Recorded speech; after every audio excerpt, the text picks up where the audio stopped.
Today we continue with our class Laws of Yom Tov. We start with Sefer Chaim, and big topic is new. Toil is 7 conditions. So for constructive purpose, 7 conditions. Okay. The fact or hearsay. For a statement to be excluded from the realm of Halachos and be classed as instead of constructive, several conditions are necessary. Condition number 1. Most important is that one ascertain that the information is fully accurate. This involves both verification of fact as well as a clear understanding of the situation, as was discussed regarding conveying negative information for a constructive purpose. Okay. The commandment, do not stand aside while your fellow blood is being shed, Vayikra 19:16, obligates us to report constructive information if our knowledge of it is first-hand. Okay. Should one choose to speak of an alleged occurrence that he did not personally witness in order to save his fellow Jew from possible harm, it must be clearly stated the information is based on hearsay and is not to be accepted as a fact.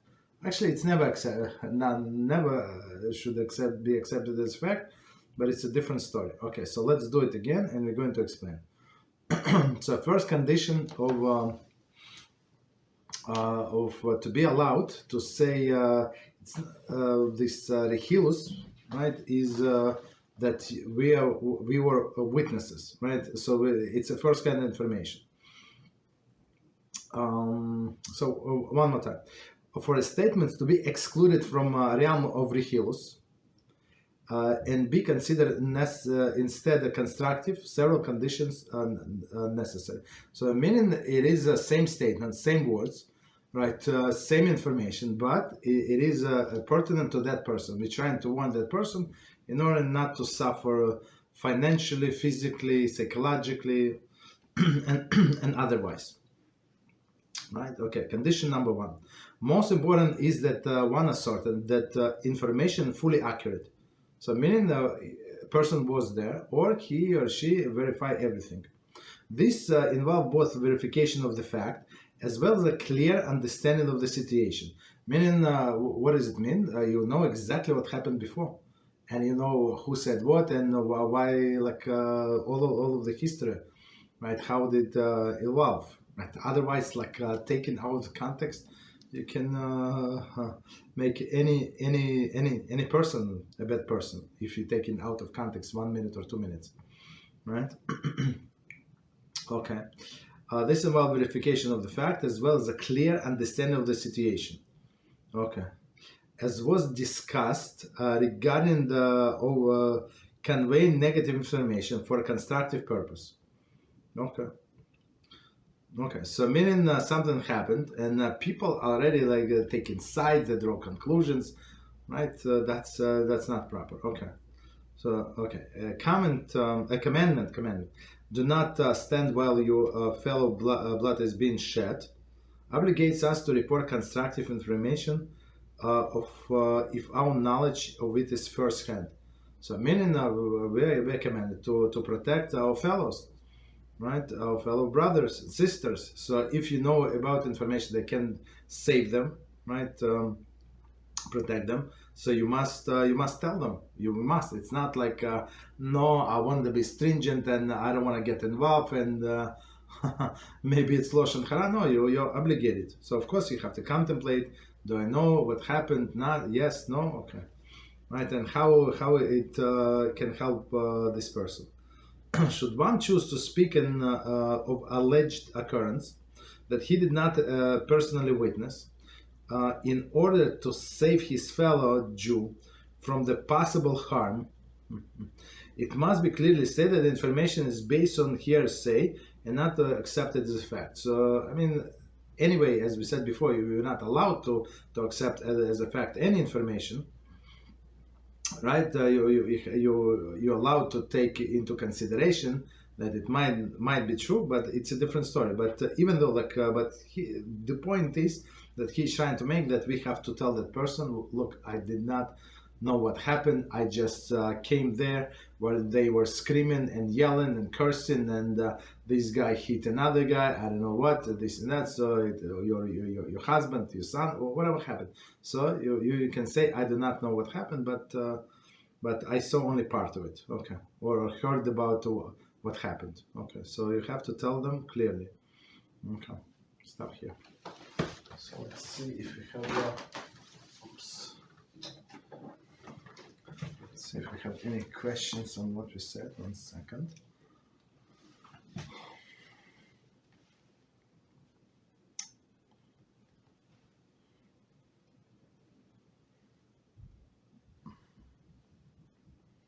Oh, 1 second. Sorry. Okay, somebody's typing the question. All right. So, but let's start. All right. Okay, here's a question.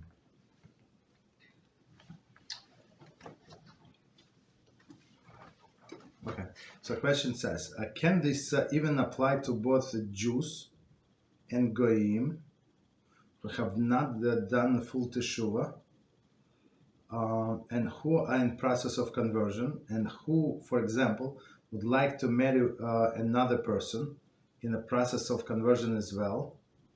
Why could any character trait harm? Why could any character trait harm one of two people? It's a very good question. Okay, so okay, let's answer the question, because there are a few things that's going on here. Very, very important to know. So we're going to read again and explain. Can this apply to both Jews and Goyim who are not done all to teshuvah? So first of all, Lashon Hara in the Hills does not apply to non-Jews. Okay, so technically you're allowed to say all of the bad things about them whatever you want, but as we always say, not recommended. As Rambam said, it's going to again become a person's character, right? And that's what we're going to learn on our class on Monday. So when you repeat things like some actions over and over again, it's going to be your essence. So that's not good.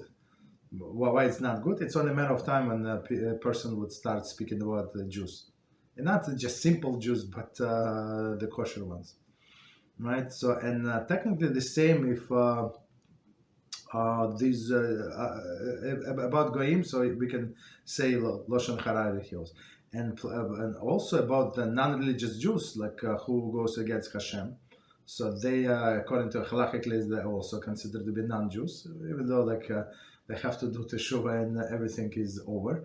But until then, we technically we're allowed to speak Lashon Hara Hilus without any constraint about that. But again, the same thing is like the same question: is it for constructive purpose? So if you want to bring some example to somebody, like to you educating your kids, or you're talking to your friend and say, look, and a person is considered to be of the derech. So you say, no, look how these people live. You understand? They're like animals. So and even about non-religious Jews. Okay, so you can say all of the things, but if it's not for constructive purpose, just stay around like.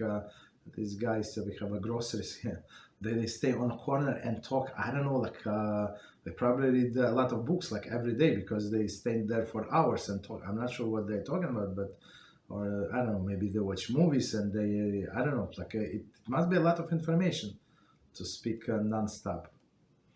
Okay, so but with us is also there is if it's constructive purpose, say it and that's it. Move over. Okay. So and people in the process conversion then considered to be Goyim. Just so you know, we had this question many times. So until they convert, we treat everybody nicely, and especially those the most righteous people, from among the nations. But still, until they do the conversion, they in the same status. Okay. In the same status, but again, is it what we're going to gain from it? Okay. Next one, for example, would like to marry another person in the process of conversion. But one who is process conversion and who is who is a process of conversion. So okay, two people in process conversion. They want to marry each other. Okay, and you know some very bad information about them. I don't know, bad, maybe not so bad, it would not affect the conversion process. Somebody is sick, I don't know, I don't know, like heart issues. So you know because you're the second cousin. Okay, so are you allowed to tell over to another side? Yeah, you're allowed to tell. Right? If it's people in that family don't live past 43 years old. I'm just making up the story. So the other side must be warned. They can do whatever they want, but must be warned. So, but it would be applied to Jews and non-Jews, right? But if it's not true, so why would we say it? It says clearly, stay away from lies. So, but if you're allowed to say, most likely it's for constructive purpose. Or if it's not for constructive purpose, just to humiliate one person, even non-Jew, doesn't matter. The process of conversion is not like it's. I say it would be forbidden. Forbidden again because it would damage you more than them even. Okay. Why could any character trait harm one of these two people? I'm not sure what it means. Why could any character traits harm one? I mean, so there is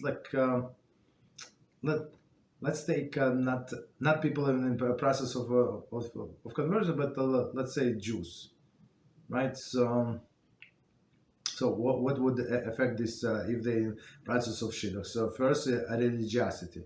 So a person looks like as this story that I said that these people made me join this WhatsApp group. I was there for 5 hours. I mean, 5 hours. Meaning I joined at midnight, maybe more, and get off at 7 a.m. or so. After I read what happened, I ran away. But these people, they seem to be kosher people. But the things they do, I mean, I only saw 7 posts from this group. It's it was very disgusting.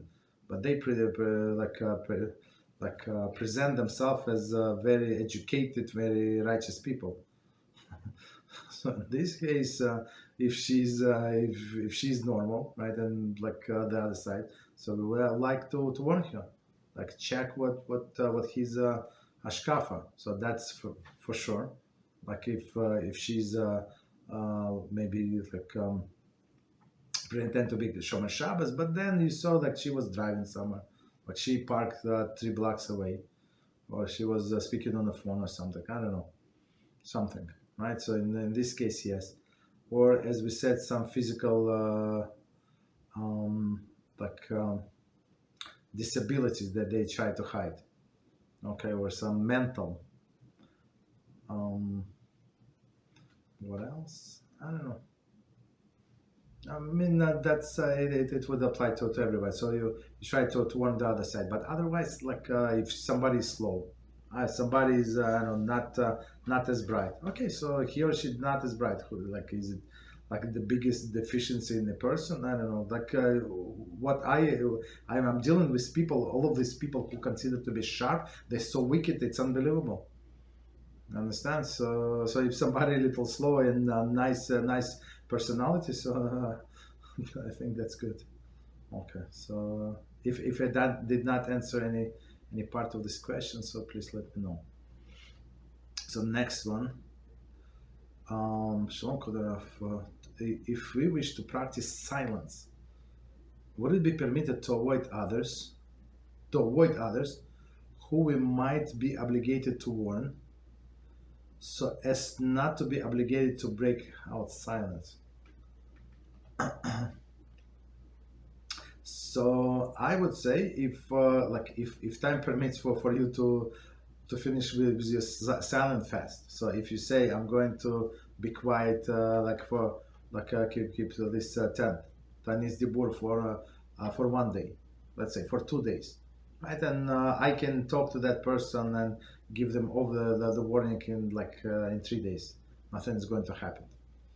Understand? So yeah. So in this case, you would not be allowed to would not be required to break your silence. But if it's like a life risk, of course you must do put everything aside and warn that person.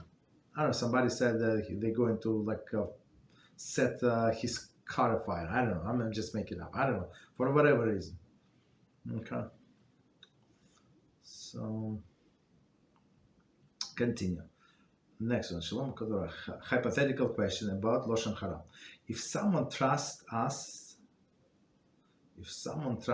tells us that she cheated on her husband and planning to get a divorce, and the husband has no idea about the situation, are we obligated to disclose the situation to the husband? It's one of the most commonly asked questions, believe it or not. Right? So,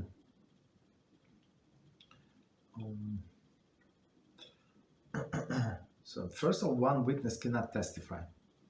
Okay. So are we? And then plus, in order to testify that they cheated, we have to be there, like in that room, and see the act. Just so you know, so the witnesses to be acceptable. So in most cases, it's not the case. And even if you saw somebody going into a hotel room, right? You there. So where I live, 5 blocks from me, when I just moved to neighborhood, it was very famous place. It's a motel, from olden days, and people it was known. It's on the edge of the neighborhood, so on the edge of next to the highway. So people know that people who cheated, they would rent rooms there for for hours, half a day or so, 3 hours, 4 hours. And unfortunately, so even in this case, you know that I'm not sure how people would not meet there, but I'm not sure they would meet, but spouses, unfortunately, right? And even if you saw somebody going into the hotel, and even though, let's say, you saw that they went into the room, it's not a circumstantial evidence that is not going to be accepted in court. So is it enough for him to divorce?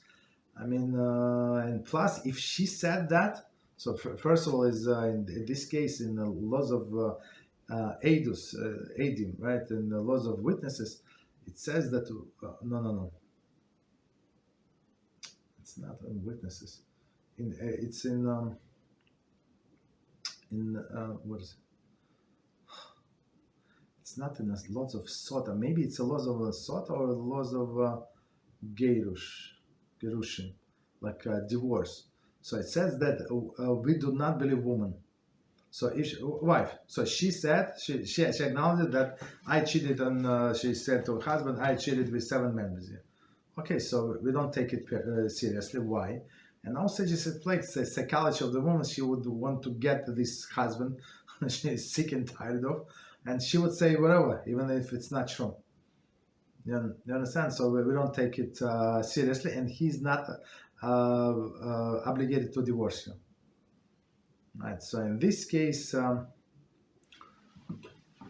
mean, if she's planning to divorce, just let it go.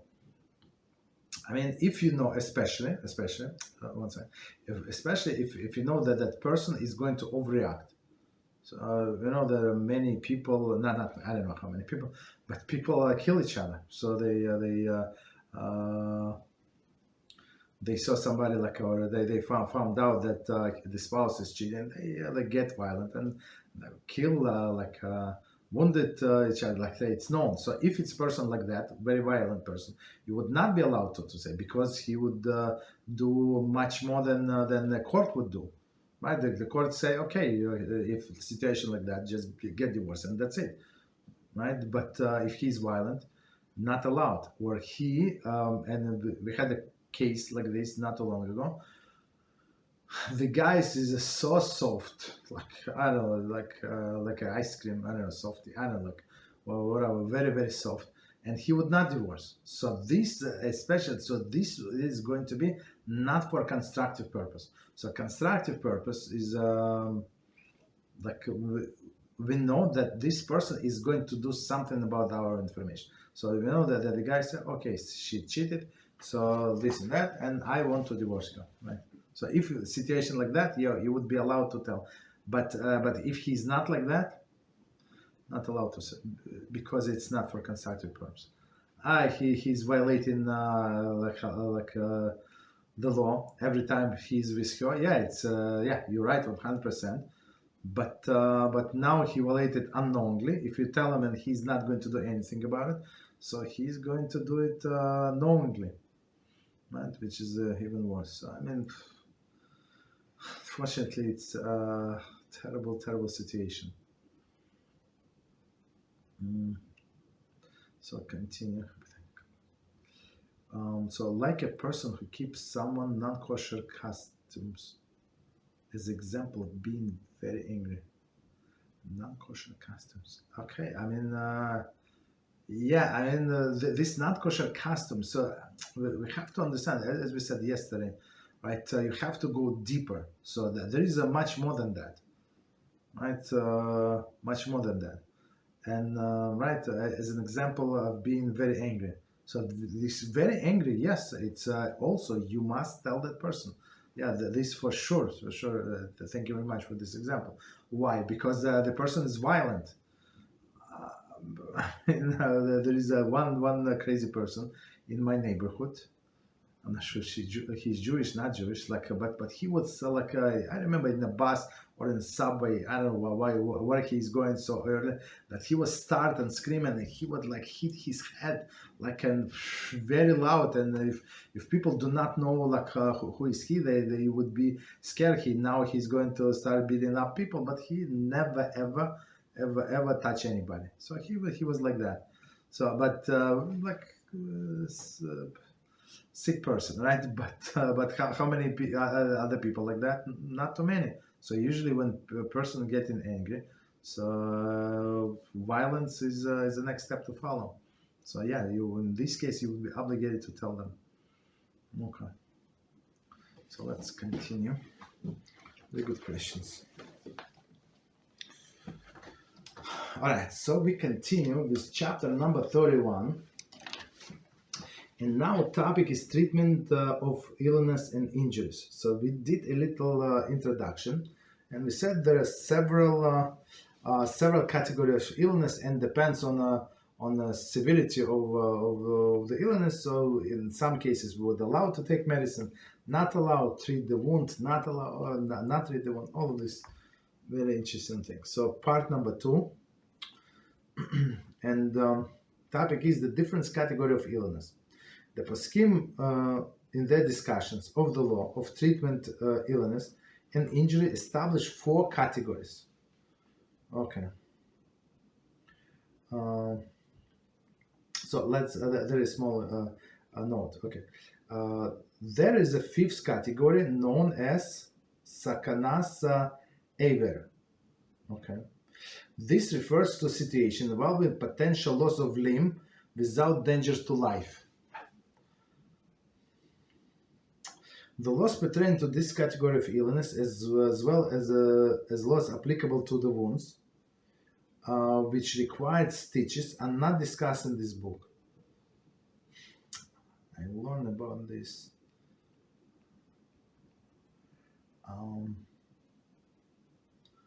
That's a danger to lose a limb.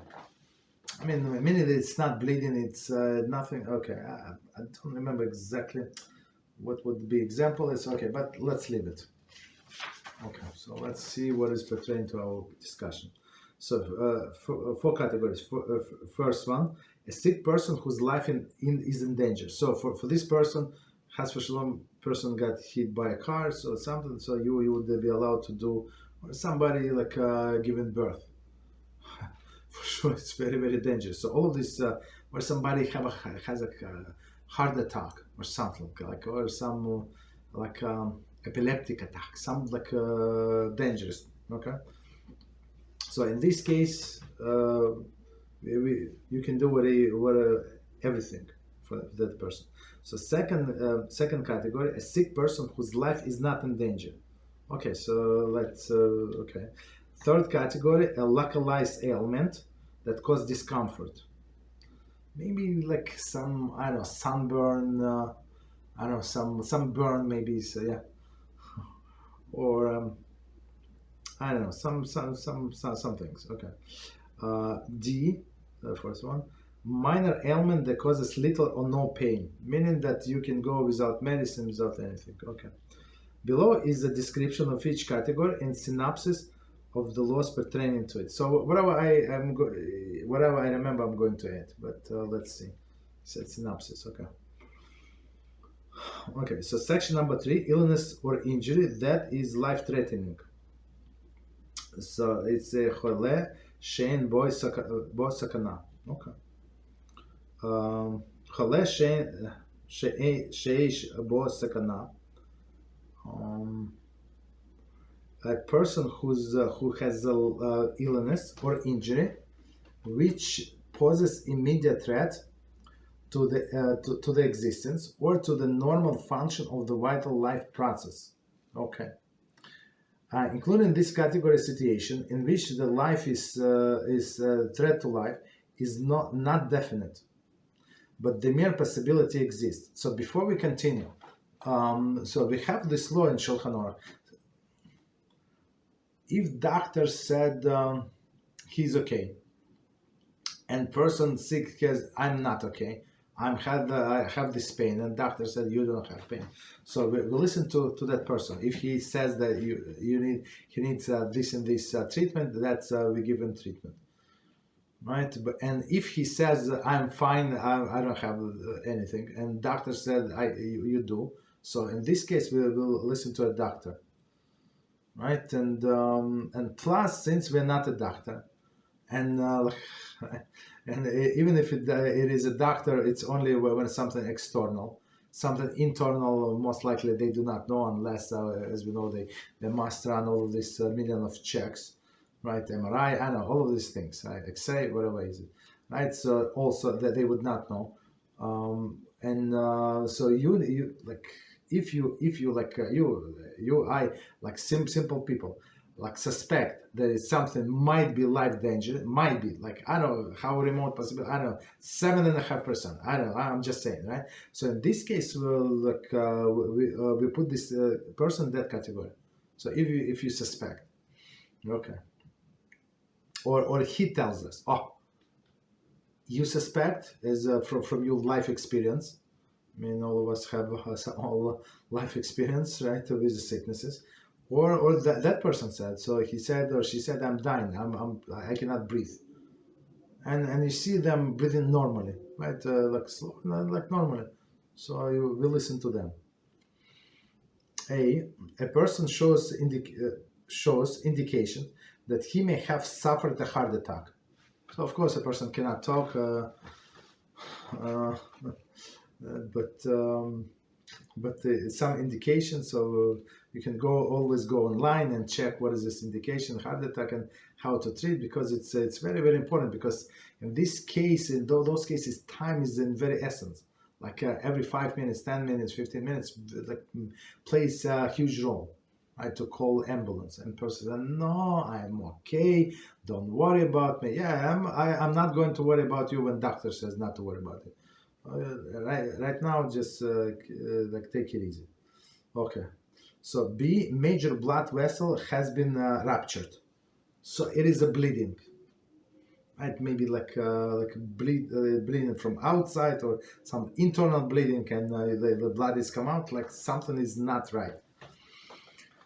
C, a person has bitten by a wild dog or a poisonous insect. And some people have this this allergy. I don't know what is it called on a bite of a bees, right? Or I don't know, some other like this what is it? Some other things, right? Snakes, a wild dog, or this right the dog with what is it? Rabies, something like rabies or whatever how we pronounce, right? So also it's very very dangerous, very dangerous. Or some wild animals. What does it say? Like we have a new one animal that come to my porch. So we saw it. We chased it one time, but guess what? It or its brother or sister came again. What is it called? Whatever it's called. It's a scary looking animal, and when I was reading up on them on the internet, so they say don't try to feed them, don't try to be friends. If they bite you, it's like very very poisonous, right? Very, and when they go to the restroom, try it like to wash it away because it's very very poisonous, right? Continue. A person suffered an injury to the eye, right? So its eye is very very delicate, right? So you have to do something about it as soon as possible. So always, if somebody does something, like always like put protective goggles. Me personally, I have 3 pairs or 4 pairs, and they saved my eyes many times. Baruch Hashem. Very very important. Next one, a person experiences a severe internal pain. So when internal pain, you don't know, like maybe it's internal bleeding, maybe this, maybe that. So like we don't play with that. So even like pain, severe and not severe, we don't expect it to go away by itself, right? All these categories, what is it, five categories. So they're all considered when life is in danger. I'm going to read again. A person who shows indication that he may have suffered heart attack. So a person was laying in the bed. It's not like he collapsed. Okay, right? Laying in the bed, and you come in and you see that's how he looks, how she looks. Right? Major blood vessel has ruptured, for sure. Right? So if it's a little bleeding, somebody cut their finger or something. Okay, that person is going to survive. But major blood vessel. C. Person has bitten wild dog or poisonous insect. Right, so also problem. And D. Person suffer injury in the eye. So that's very very dangerous. A person might lose an eye. Right, and E. Person experience severe internal pain. So whatever internal pain. So again, as we said, we cannot estimate. Doctor cannot estimate. Like right. So you can do whatever you need to do, or if you're not sure, just listen to that person. But even like if that person say no, you still don't listen to them, right? Because it might be dangerous. The Halacha rules that one must transgress any biblical or rabbinic law to save the person's life. Okay. The Poskim praise the individual who is quick to violate the Yom Tov on behalf of someone whose life is in danger. So don't think maybe he can wait till the evening, like it's only 3 hours left until the end of the Yom Tov. No. We violate the Yom Tov, and that's your observance of the Yom Tov. That's your observance of the Halacha. Like I always say, some people are trying to be heroes, even though they have very poor health, and they're trying to fast on Yom Kippur. I say, up for you, it is mitzvah not to fast. And they feel bad, and I understand, and they've been doing for many years, but because of this, I understand everything. But for you, it's a mitzvah to eat on Yom Kippur. Of course, it's small measures, and we're going to go over with you how to do that, but that's mitzvah. Okay. So part number 4, illness that is not life-threatening. Illness that is not threatening is a patient whose illness is not life-threatening. Okay, here we go. But who is ill enough to meet one of the following criteria. So meaning, like as we said, fever, like flu or something, like right, light, like most of the corona cases, they were not life-threatening unless somebody had different other conditions, like different complications. So I mean, you feel bad, and when I was sick, a few times I thought that I'm going to die, but Baruch Hashem, it was not that bad. Okay. Continue, but it helps with teshuva. Yeah, it helps with teshuva. To be a little scared of death always works well. Okay. So A, condition. The condition is one that requires bed rest. For example, flu or chest congestion. Okay. So meaning in this case, person in that category, as long as the individual requires bed rest, he is considered this person whose life is not in danger. So a sick person, but life is not in danger, as opposed to lesser category. So every time, so even like a person have a headache, like severe like migraine, and a person cannot just stand. Okay, yeah. So, and I know people like that. So of course, people, some people who never have migraines.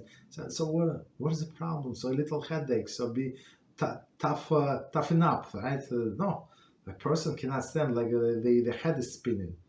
You understand? So a person needs to lay down. That's how serious sometimes it is. Okay. Right, and even if he or she is capable of getting out of the bed and walk around, so but most of the time a person feels so bad, like, or some infection or something, right? So infection, so the whole body is fighting this infection. Of course they put a cream, this and that, but still like a very, very weak person, like a very weak condition. So in this category. Okay, so even though they go to the bathroom, they go to eat if needed, but I don't know, towards their teeth or brush their teeth, but still need to rest. So it's second category. Next one, the condition causes internal intense pain that weakens the entire body. For example, migraine, headache, and severe earache. Yeah, okay, well, we said that. I mean, I combined two, but yeah, that's they give another example. Even earache. They said, like, what is the problem? Why do you have to lay down if you have earache? But also, I had the earache like for many years. It suffered like needles like pierce you through your head. So yeah. Yeah. So those are two. Those are two categories. Those two examples. Okay, so next one, A. What is permitted to do for chole she'ein bo sakana? So this is the second category, right? So for first category, we said like there is very simple. You must do, you personally must put aside Yom Tov and do or Shabbos. Shabbos is the same, just so you know, all the same halachos.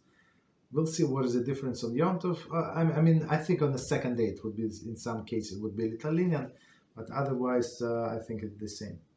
Right. So for first category, there is no like examples. You need you must do everything. But for the second category, let's see, what is a Jew permitted to do? So a Jew meaning like from the title, you understand that you must you would be allowed to ask a Gentile to do much more.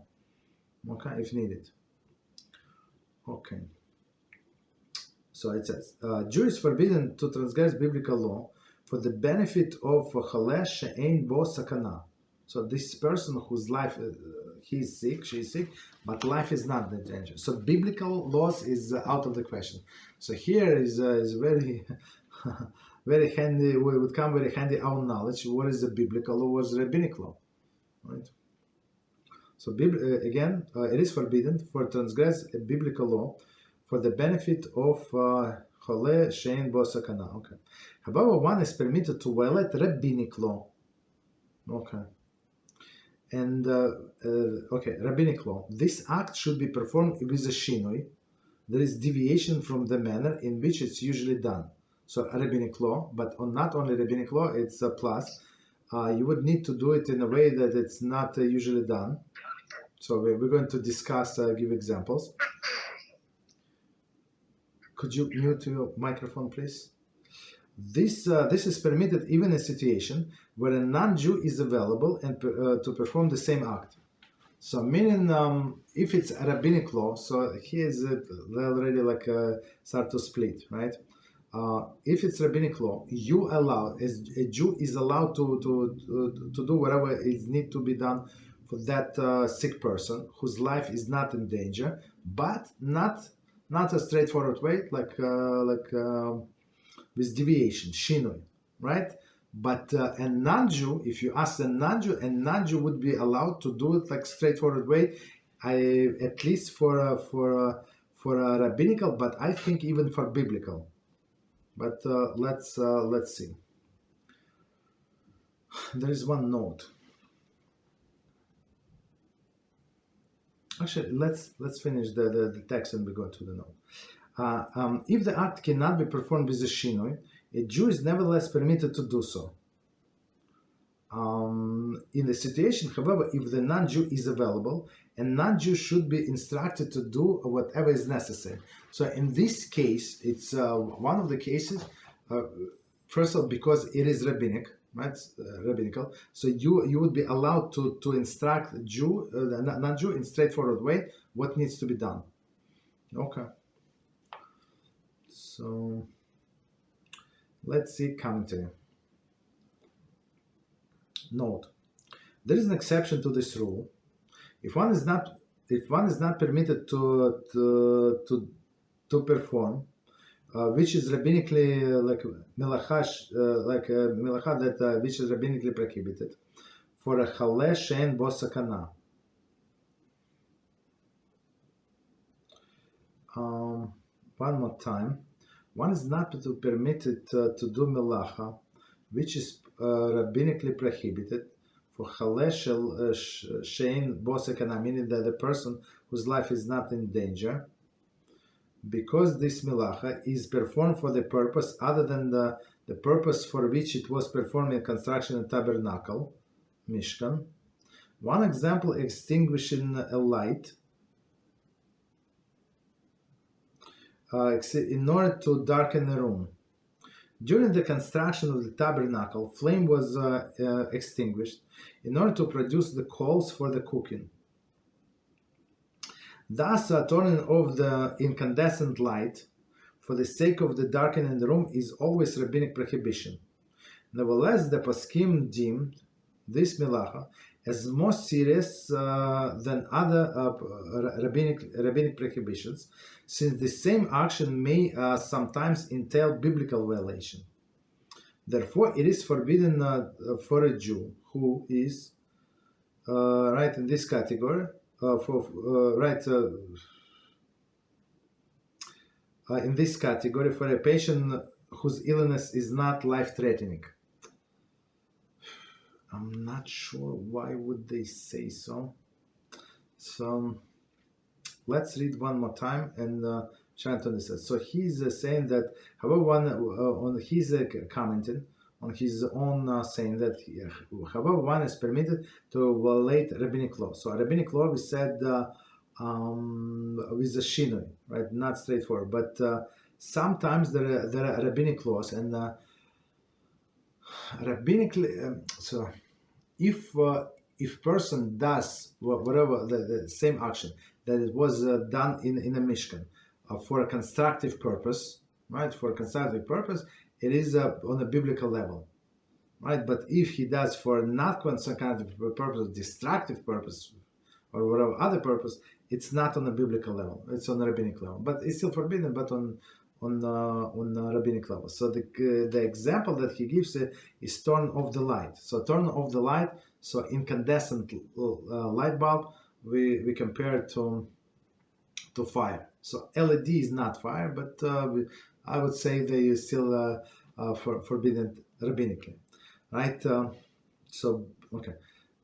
So in a Mishkan, the Melachah was to extinguish, to fire up the wood, then extinguish the coals, and then next time when they start the coals, like they would give much more heat. So when you need to melt something, or gold, silver, whatever they were melted. So was for positive results. So you were extinguished, but it was for positive result, right? So when you just extinguish like flame for nothing. You have a candle and blow the candle. It's not like for whatever reason.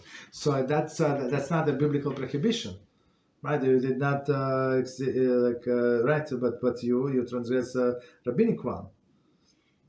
Okay. So what is the point that he's nevertheless poskim more serious? So but poskim say don't do it. Okay, because same action. But poskim said don't do it because same action could be biblical or rabbinical. So for constructive purpose, it would be biblical. For not constructive purpose, it would, or for different purpose than it was done in the Mishkan. So it would be rabbinic. So okay, so they say our poskim say don't do it. So it is rabbinical, but it's different rabbinical. So rabbinical, I guess, when the rabbis put the fences around the Melachah, that's would be they would allow us to violate. Okay.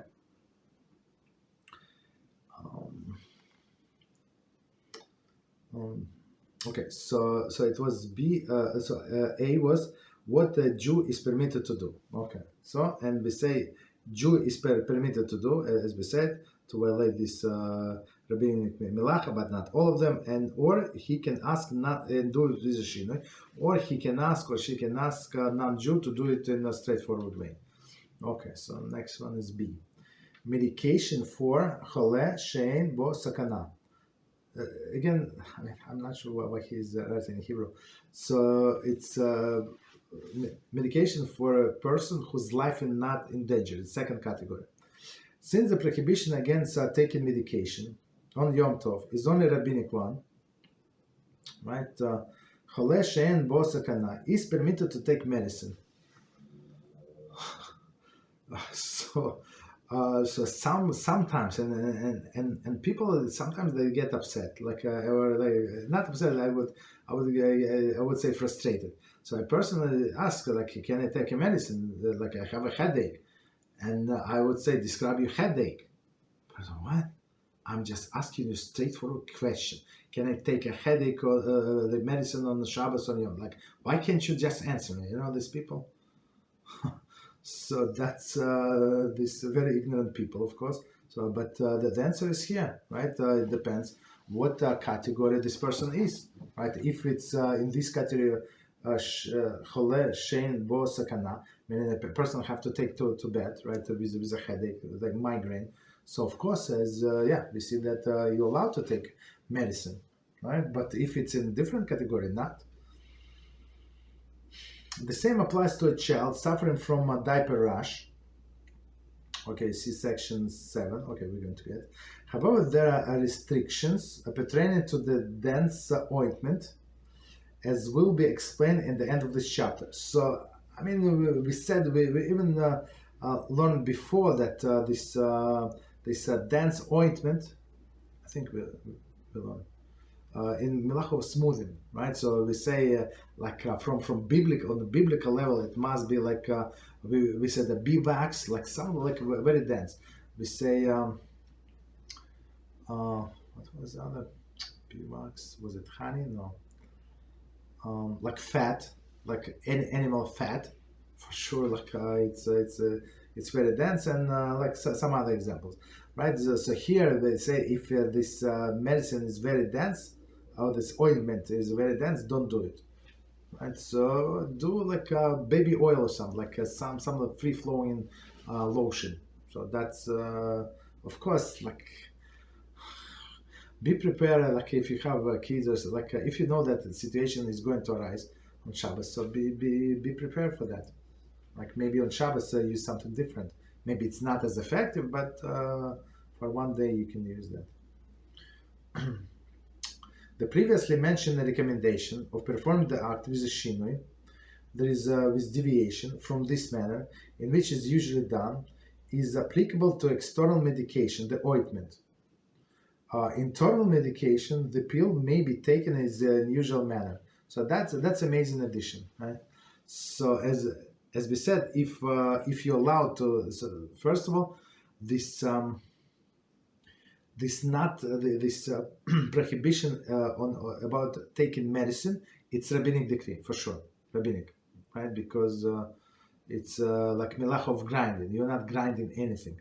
So, but Rabbi says, since in olden days to prepare medicine, you need to grind herbs and mix them and this and that. So they say no medication, right? So here, but for us, it's prohibition. Of course, it's rabbinic, right? And would be allowed. So, and rabbis allowed us to violate in this, not violate, but to take medicine in this condition, right? And in a case of ointment, you can do it indirectly. So somebody has a wound or something, so you can squeeze this ointment on something. I can put it like some bandage, put it and then just press it. So you don't like smear around. Just let it with the pressure. Just let it smear by itself. So that would be like indirectly.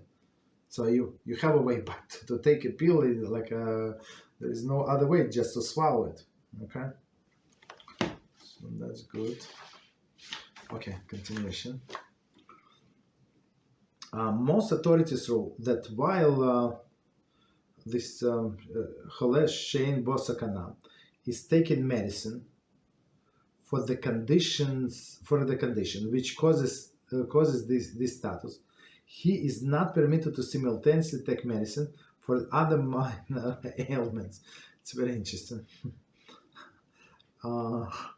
So most authorities say if they allow you only to this, you're not allowed to do anything else.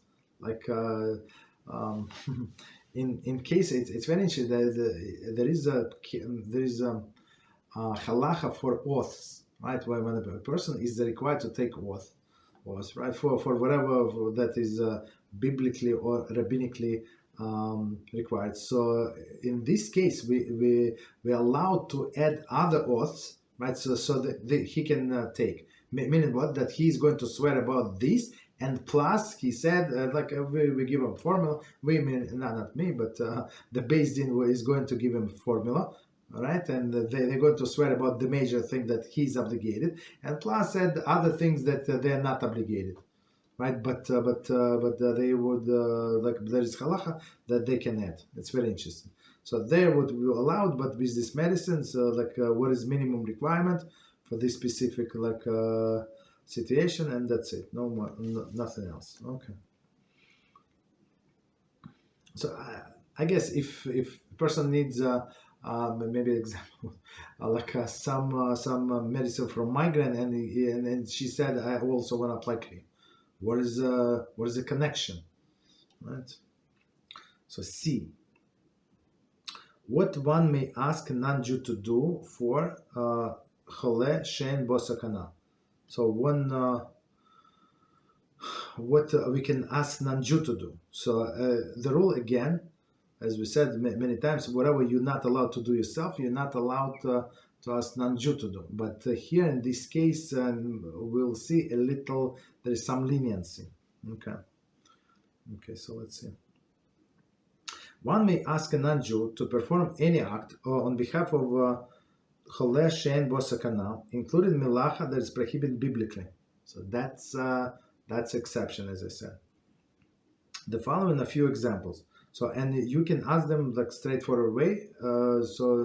Cook a soup, right? So of course you're supervising them, as we're going to learn tomorrow in kosher kitchen. But right, you would not be allowed to cook soup from the beginning, but he would be allowed to.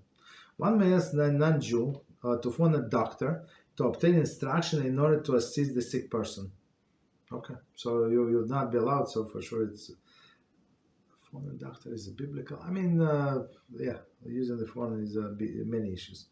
Okay, next one. But we hear we're talking here not even the cell phone that we have today, but even a stationary house phone, right? Landline.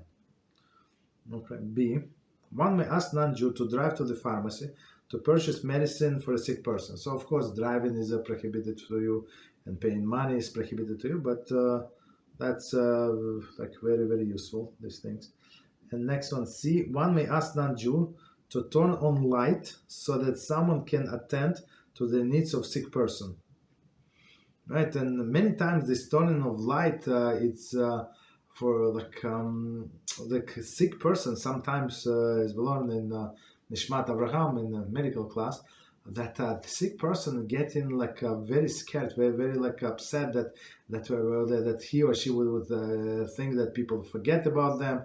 They would not see how to treat them right because of the lamp. There is not enough light. So okay, you're allowed to turn on the light for them. Here is asking non-Jew. Okay. And next one, D. One may ask a non-Jew to cook fresh food or boil water for the sick person if a person needs to wash up a little. Like in some cases, they need to wash like periodically because of this because of some condition. Okay. So commentary. Note: food cooked by a non-Jew is often prohibited because bishul akum. Prohibition of the non-Jew cooking, but we knew that. You see, we're ready we got ready in our kosher kitchen class, so we knew that. So that's why I said right away. So in your kitchen or with your supervision. Okay. This prohibition does not apply to foods cooked for a sick person. I mean, it is true, but like.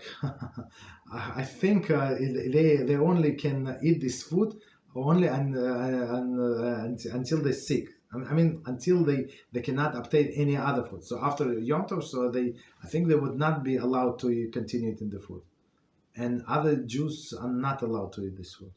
But okay,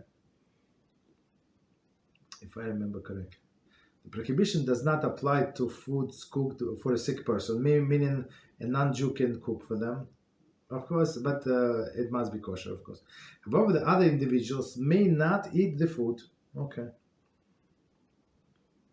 Furthermore, a sick person himself may not eat this food after Shabbos or Yom Tov, unless no other food is available. But if you can cook for them fresh food, so this food, even though it was allowed while he was sick on Yom Tov or Shabbos, but after Yom Tov, that's it. You have to get rid of this food. All right. So we finish with these two categories, and now we're planning to go to the third one, localized ailment. So let me see if we have any questions, because those are two the most serious. I mean, others also very very important. Okay. Nothing. Okay, no problem. So we're good. No problem. So we go to the next category. So it's section number 5, localized ailment. Miktsas choli. Miktsas choli describes the condition of a person who is not bedridden but suffers from ailment or injury confined to localized area, which is painful and cause definite discomfort, maybe like a broken arm or something. Right? For example, okay, so a different example: average headache. So not migraine that he or she must lay down. Average headache or heartburn. Okay, so of course it's major discomfort, but a person does not need to lay down. A Jew is forbidden to violate any biblical or rabbinic prohibition for the benefit of one who suffers from miktsas choli. So that's right. So okay, so we cannot do anything for that person, right? However, it is permitted to ask non-Jew to perform an act which involve only rabbinic transgression. So for the previous categories, we allow to ask non-Jew to do melachas that would involve rabbinical or biblical transgression. Here in this, again, in previous case, the person was bedridden. Okay, here is not bedridden; it's a local ailment, right? So you can ask. You can ask what? One second. Prohibition. For the benefit of one suffering. Okay. So right. So here you can ask non-Jew to transgress only rabbinic transgressions. Okay. For example, one may ask non-Jew to apply external medicine, for example, eardrops, even according to the authorities who forbid the Jew to do so himself. Eardrops. So of course it's medicine. Similarly, he may ask a non-Jew to dab a cream on a burn. So to dab and smear, two different things. To dab is like this. To smear, it's to press with something. He is, however, not permitted to ask a non-Jew. Okay, he was to smear the cream. So smear, it's already biblical, right? That's one when we learn about how they would do like hides, right? Smear the cream with the dense consistency on a burn, because smearing the type of this cream violates the biblical prohibition. It's chapter 26. Okay, we cover. So the dense, how we describe dense, when you put the finger in that in the jar and the whole stands, that says that very dense. Okay. Next one. So again, localized ailment, right? Does not need to take to bed, but feels discomfort, feels some pain, right? We cannot do anything. We cannot transgress even rabbinic for that person, but a non-Jew is allowed to transgress rabbinic for that person. Okay, so that goes like this eardrops and what and smear cream. Okay. So next one, this was the 6 categories in minor ailments. So I mean, okay. Mechoish be'alma. Okay, so mechoish be'alma describes the condition of a person who is suffering from minor ailment or injury which causes little or no pain.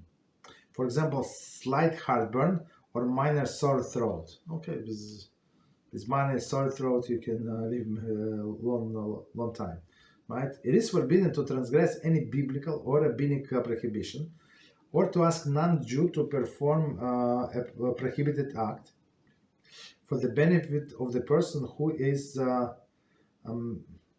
mechush be'alma. Okay, so again the example is little or no pain, slight heartburn, minor sore throat. Okay. 5. Okay, so 5. We say altogether there are 4 categories. So one second. So okay. So it's section number 2 was about the different category of illness. Okay, and we started with section number 3. So it's 3, 4, 5, 6. Okay, very good. Okay, so now it's section number 7. So it's not about one of the categories. Treating sick or injured children on Yom Tov. Okay, the previously noted categories and their related laws apply to sick and injured children as well as adults. However, since the children are more susceptible to illness, and a lack of proper care can easily have detrimental effect on a child's health and condition, they are viewed as being included in more lenient category than would adults with similar symptoms. So since children are so fragile and even like a flu or something can have detrimental effects, so we bump up one more condition, right? So I mean it's one level up. Generally speaking, the child below the age of 3 suffering any illness or injury that causes distress may be classed as chole she'ein bo sakana. Okay. So meaning this category of the person whose life is not in danger, but he or she bedridden. But here, like even a child is not bedridden, but it's like meaning that you're allowed to do many things with them. Meaning all of the rabbinically forbidden, and you can ask non-Jew to do even biblically forbidden for them. Furthermore, a child has a weak constitution, may be considered Choleh she'en bo sakana in situation of distress up to the age of 9 years. So up to 9 years, so that there is some children very weak, very sickly people, unfortunately, right? Kids. So they're still in that category that whose life is in danger. Okay. Right. Many further details pertain to the treatment of ill children, as well as the care of newborns, infants, presented children in Halachah chapter 13. Okay, so we're not going to cover it, but so that's all about the children. So up to the 3 years old, for sure, everybody, doesn't matter how strong is the child health the child is, even minor illness. So we can bump up the category to category 2, meaning we can do a lot for them. Again, with biblically forbidden things like very dense cream would not be allowed to apply, but other things we can. Okay, medicine, of course. What else? And up to 9 if they are weak. Okay, so continue. The section number 8. So let me see how long it is. The section number 8. Additional halachos pertain to taking medicine. Okay, so that's a very commonly asked question. It is permitted to take medication on Yom Tov from preventive purpose. So and same on Shabbos. Same on Shabbos. For example, if one took medication to treat a sore throat prior to Yom Tov, and it is now completely healed, he may continue to take medication on Yom Tov in order to prevent the reoccurrence of the sore throat. So you're not. So basically, a person is fine, does not feel any symptoms, but it's like to prevent. So prevention is allowed. Again, it's like it's not treating anything, but prevention. It's very important to know. It is permitted to puncture a capsule in order to remove the contained liquid or powder for use. I'm not sure what's the connection.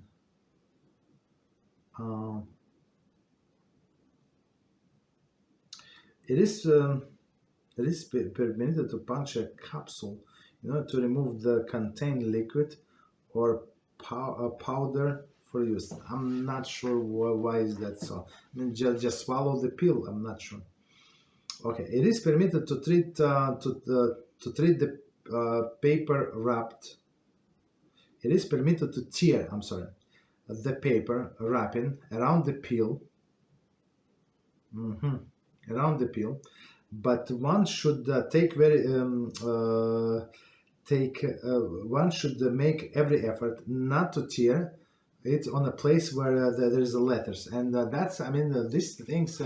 If you buy, especially if you buy something over the counter, right? Some like in old the days they would put in the plastic like I don't know what is it called, this holder, and then on the bottom it would be like aluminum foil, and there are words on this. It's like on this aluminum foil, it's like a seal. So every time you need to take a medicine, guess what? You're going to destroy it, right? To destroy the writing. So we always say, like at least olden days. Today, usually when you go when you get some prescription medicine, they just use their bottle from the pharmacy. They buy it in thousands and huge containers, and then disperse wherever your doctor said. You understand? There is no problem with that, but the problem is with the one that you buy over the counter.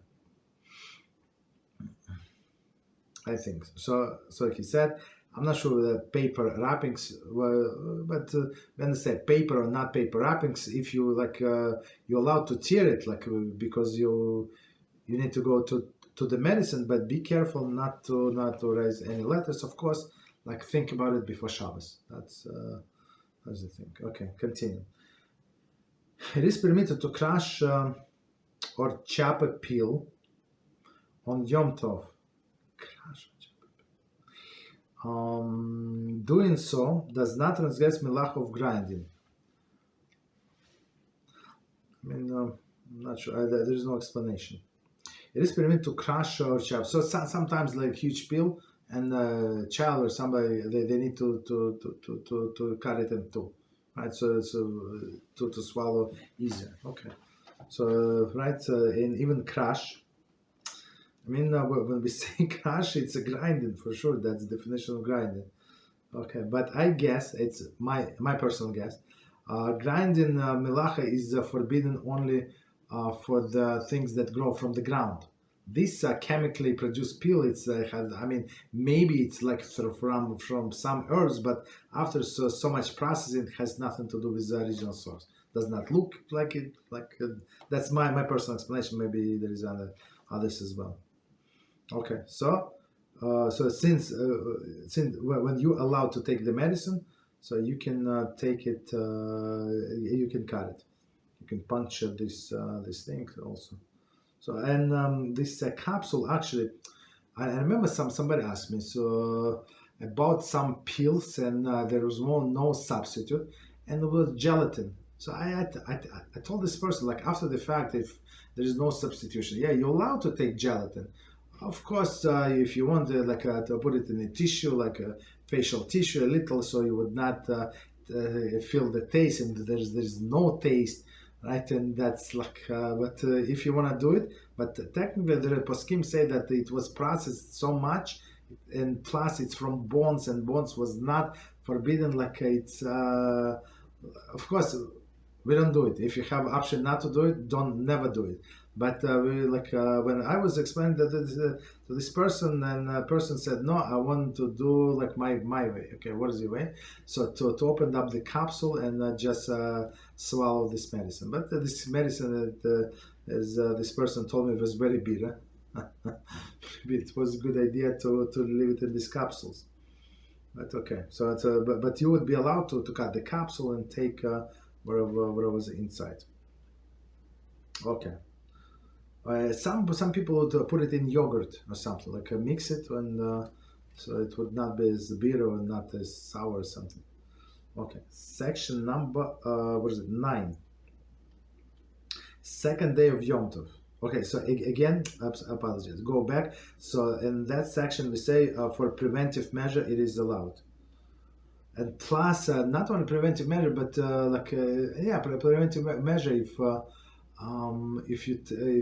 person is taking some medicine and doctor said you have to take for 7 days antibiotics, or 10 days, or whatever, so you're not allowed to stop on Shabbos. Absolutely not. You continue taking.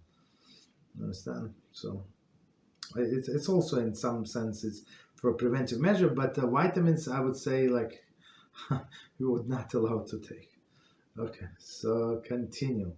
Number 9, second day of Yom Tov. Second day of Yom Tov, which with exception of the second day of Rosh Hashanah. So again, Rosh Hashanah, even though the second day of Rosh Hashanah was added by rabbis, but they say this is one long day, for 48 hours, one long day. So it's biblical. So we consider it's biblical. There's no leniency. But for others, for other second days, in diaspora, so there is some leniency, not too many as we saw, but some stringency as we saw, but here's a leniency.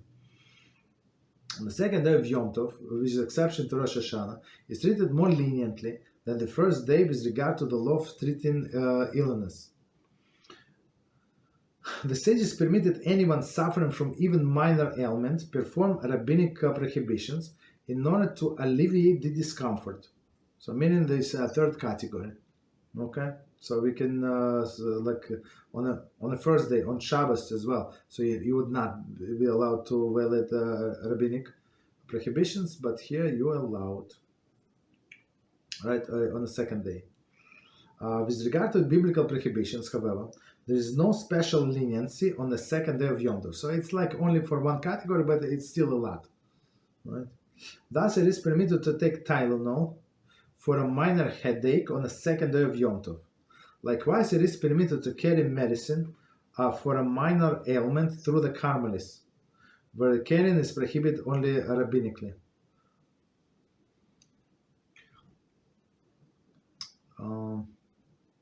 So Carmelists, what's Carmel? There is public domain, Rishus Harabim, right, public domain, and our local streets, or in neighborhood, it's a Carmelist. It's not public domain because there are not too many people walking there and stuff like that. Okay, but of course we don't carry there because it's forbidden rabbinically, and I'm not sure what tell the shows. I'm not sure why he's using this example. Likewise, it is permitted to carry medicine for a minor ailment through the Carmelists, where carrying prohibited rabbinically. So meaning, even though we are allowed to carry on Yom Tov, so if it's not allowed to, if there is no Yom Tov use, I will maybe this is the explanation. So you would not be allowed to carry this thing. Right, but on the second day of Yom Tov, a person would be allowed to carry this medicine, whatever medicine, the Tylenol, for a person with a minor illness. Okay. Another so the laws of Eruv is they're not cancelled. Just so they're not.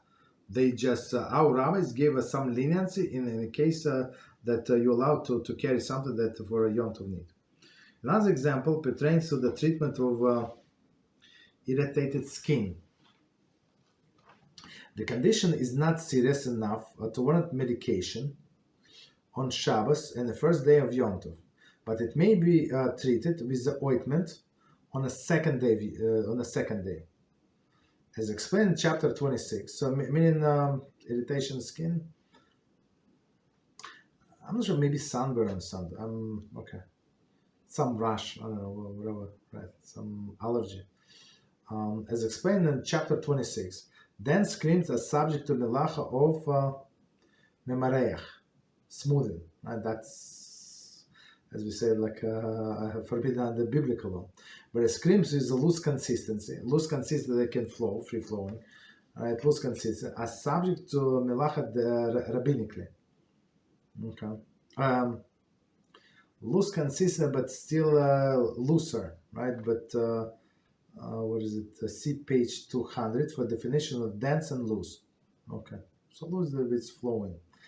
Thus, on the second day of Yom Tov, one may apply ointment that has a loose consistency to irritated skin. See below for a detailed discussion of diaper rash. Of course, you never would be allowed to smooth it out, but apply. There is no just to dab and put some to press it down would be allowed. Okay, so let me quickly check if we have any questions.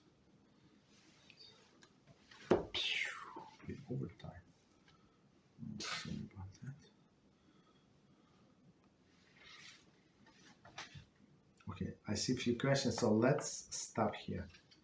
I mean, cover a lot, and next time we're going to see next section summary of the laws, and he's going to go into many practical details. Okay, so we'll leave it for next time. With us, Hashem. Okay. So let's see the questions. If an infant, crying non-stop, abnormally on Shabbos / Yom Tov, should we suspect that there is some internal pain and transgress Melachah for it? Okay. Which category should the infant be categorized?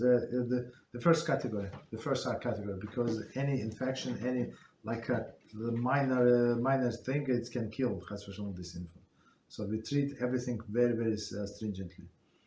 meaning right, or you want to call it leniently, I don't know, meaning that that life is in danger.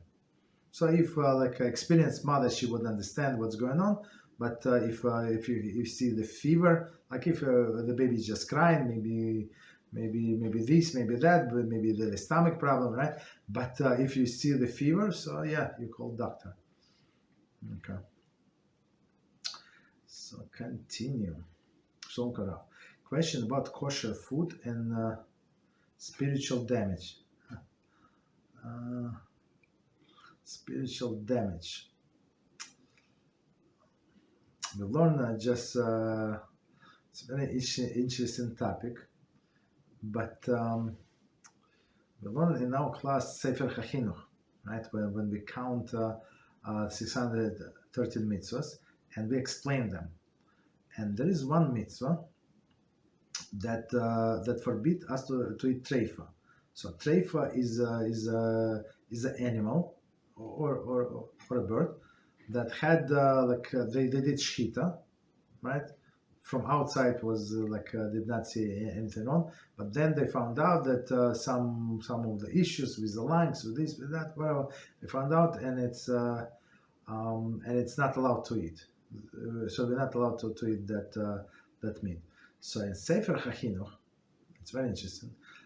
He actually says that of course I'm going to answer this question, but he said that the problem is it's not only spiritual, but the problem is actually physical. The damage, the damage from this not kosher food from treifa is actually physical. And Beezrat Hashem, I mark the page to will try to make a clip out of it, but very interesting.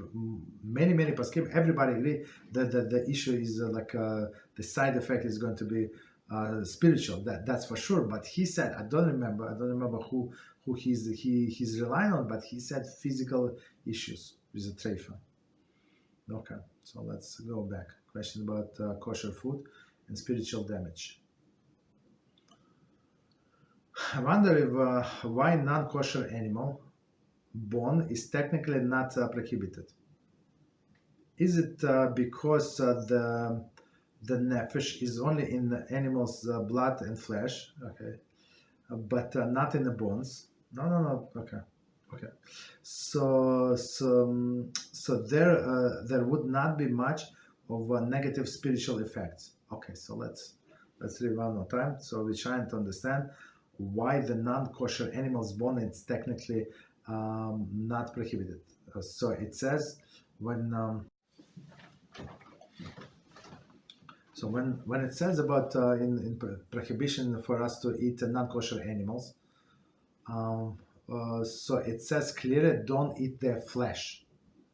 So and flesh is for sure it's not bones and not this. What is it, like horns, right? And not the hoofs. And it's very interesting.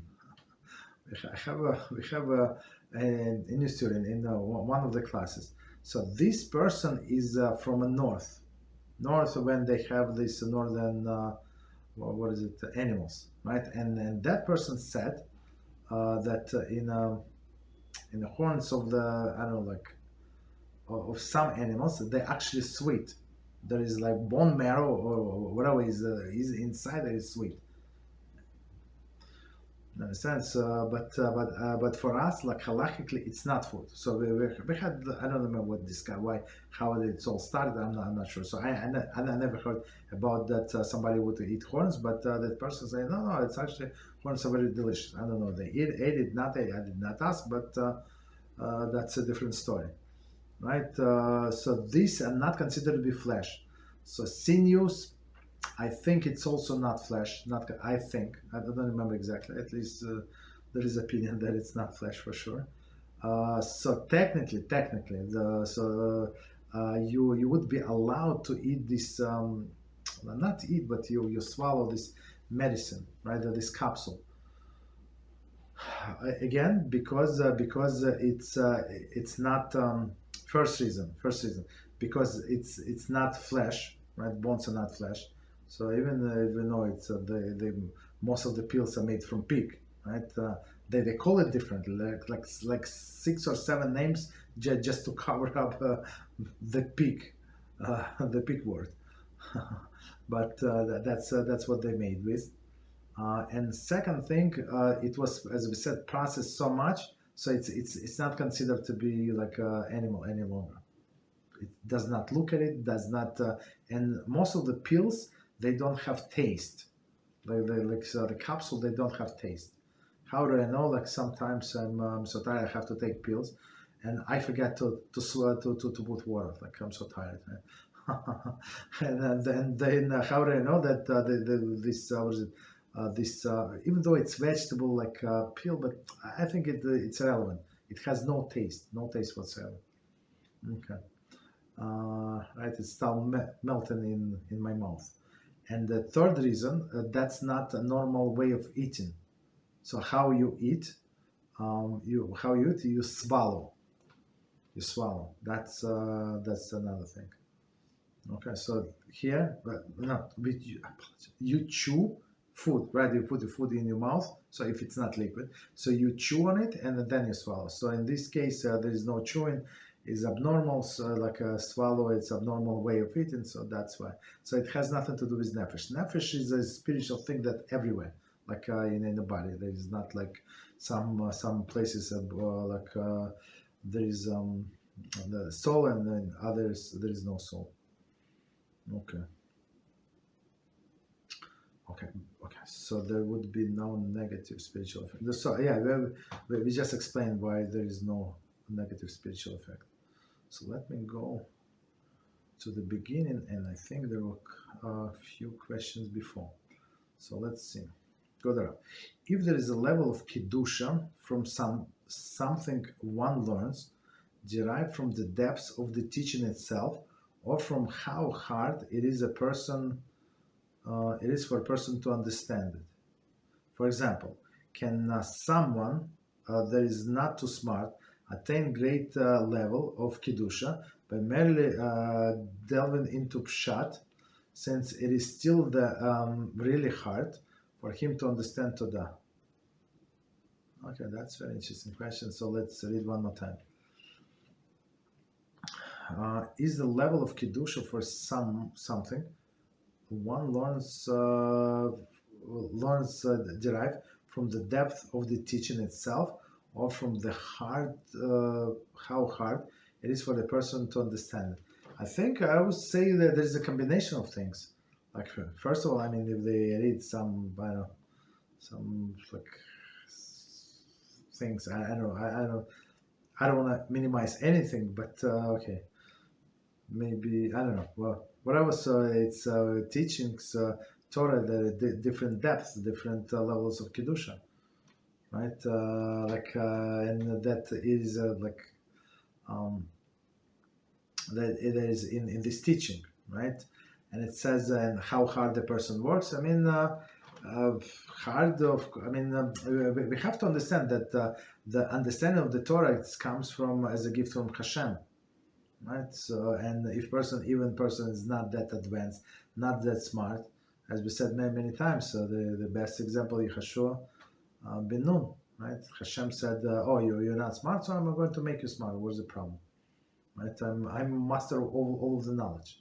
I'm going to make you smart, right? So I would say in this case it is a combination. So right, and person learn more, and I guess like my personal understanding, when you learn more, when you try more, you mean that you dedicate more, you spend more time, and when you spend more time on this, on learning even the same paragraph, the same halachah, or the same, I don't know, overall teaching many times, so meaning that you don't have other influence of garbage from outside. So that kedushah comes, that's the only knowledge you have, from the whole day, like you were learning 7 hours, and then 5 hours, whatever hours, and then the rest you were working. So meaning that you did not watch news, you did not talk to useless people, right?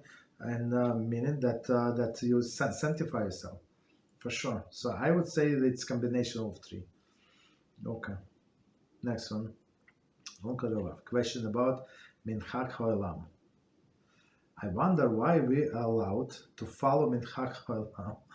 I have the same question. If it's not the same halacha in Shulchan Aruch or other great poskim, it is against the halacha. If it's against the halacha, why wouldn't it technically count as a sin and cause spiritual damage in some level? For example, in Halachos of brachas, the minhag haolam is some food are technically the same as Shulchan Aruch, not technically the same as Shulchan Aruch. One second. For example, for Halachos of brachas, the minhag haolam on some foods are not technically the same as Shulchan Aruch. Okay, so it's a very interesting question. Had this question a few times in my life, more than a few times. So let's try to explain. So, a question about minhag haolam. Minhag haolam meaning that tradition of the world, meaning in your community, in your surroundings. So Shulchan Aruch said this, but minhag haolam said different. And I would give one example. So it says that in order to say this three-part blessing after we read mizoines, right? Alamihia, we call it Alamihia, Me'am Shalosh, okay, 3 parts blessing. Right, after you eat mizoines, you must eat at least, how much? At least kizayis, right? At least kizayis of flour. So kizayis of flour is not this cake. So you, for example, you have this piece of cake, and this cake is it's sunflour, and it has some water, right, to make the dough, and some sugar and some eggs, and plus on top you have cream. Like try to calculate if it's like you ate like one kizayis of mizones. If it's sponge cake or something, like unless you cook this cake, you bake this cake, you know for sure. So many times it's like you have no idea like how big a piece you have to eat in order to say this Yom Shalosh blessing. So minhag haolam, actually, believe it or not, it's even halacha is like how I explained to you. Like minhag haolam in some cases to count all of the ingredients toward this 1 ounce. You understand? All the sugar, all the water, all the cream, even like filling or whatever you have, like jelly. So I mean, we try to go over a little, but technically after the fact, many people would include all of these ingredients, which has nothing to do with mizoines, nothing to do, right? They in the same cake, but have nothing to do with mizoines, and combine and send alamihia. So me personally, I try not to do that, never, ever, ever. But many people would do that. Okay, so continue. I wonder why we're allowed to follow minhag haolam if it is not the same as halacha and Shulchan Aruch or other great poskim. So of course this minhag haolam is not like people are going against Shulchan Aruch completely. There is some other rabbis behind it, a minority, but people felt over the years that's what they want to do. So to rely on other opinions other than the bottom line, what Mishnah Brura said or Shulchan Aruch, and sometimes Mishnah Brura even say. Right, but the proper thing to do this and that, but minhag haolam is not like that. Okay, so and sometimes he said it's absolutely wrong, and sometimes he just leave it alone. So people do it, but are we obligated to follow? No, I mean personally, I don't follow that. Right, me personally, I try my family try to follow the Shulchan Aruch. Right, to go according to as many poskim as possible, so everybody would agree. So a piece of cake, so meaning that it was for sure the ounce of the dough, not like flour, not with cream, not with sugar, not with honey, not with other things. Okay, so but other people, since it became like accepted custom among the people, and basically other people, rabbis, maybe they did not stop it for whatever reason, right? So now it's a custom, and we cannot blame people for doing that. You understand? So, and because if you say that they're doing something wrong, that would be like a person would speak against the Jewish people. That's absolutely not right. Okay, so right, so that's the thing. I mean, if I remember another example, I'm going to say. Okay, so next one, if it's against halacha, so it's we said it's not against halacha. Would it technically count as a sin? Like you cannot say that everybody is sinning. Spiritual damage on some level. Is it spiritual damage? So since it is accepted custom, I would say there is no spiritual damage, and it is an accepted custom. It's not among these Zionists or something, right? It's accepted custom among the Jewish people, right? The kosher people. So, like technically, you do like according to Shulchan Aruch, but you don't question them. You don't rebuke them. Okay. Okay, so that's one, I think, a good example. Next one. I mean, as a not good meaning straightforward example. So that's what people do, and another example. Let me give you another example.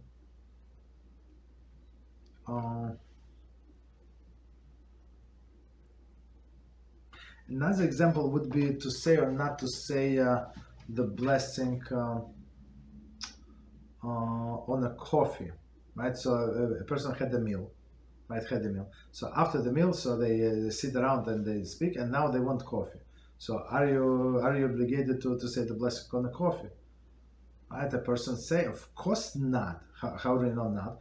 Because I said the blessing on a wine, right? And a wine cover all of the beverage, and other poskim say absolutely not. Yeah, a wine cover all of the beverage that would be drank during the during the meal, but coffee like and all of the beverage that needed for digestion, right? So people usually drink a lot or a little during the meal, but its coffee had nothing to do with the meal is over. Meal is over. It's some extension to the meal. You understand? So most of the people, I think minhag haolam not to say, but some people do say because again, as we said, it has nothing to do with the meal. Okay. So doctor's appointment. So I think we answered that question. Okay, so let's see. Shalom Chodorov. Can woman be a tour guide? No. Providing historical tours on buses, boats, walking tours, bike tours.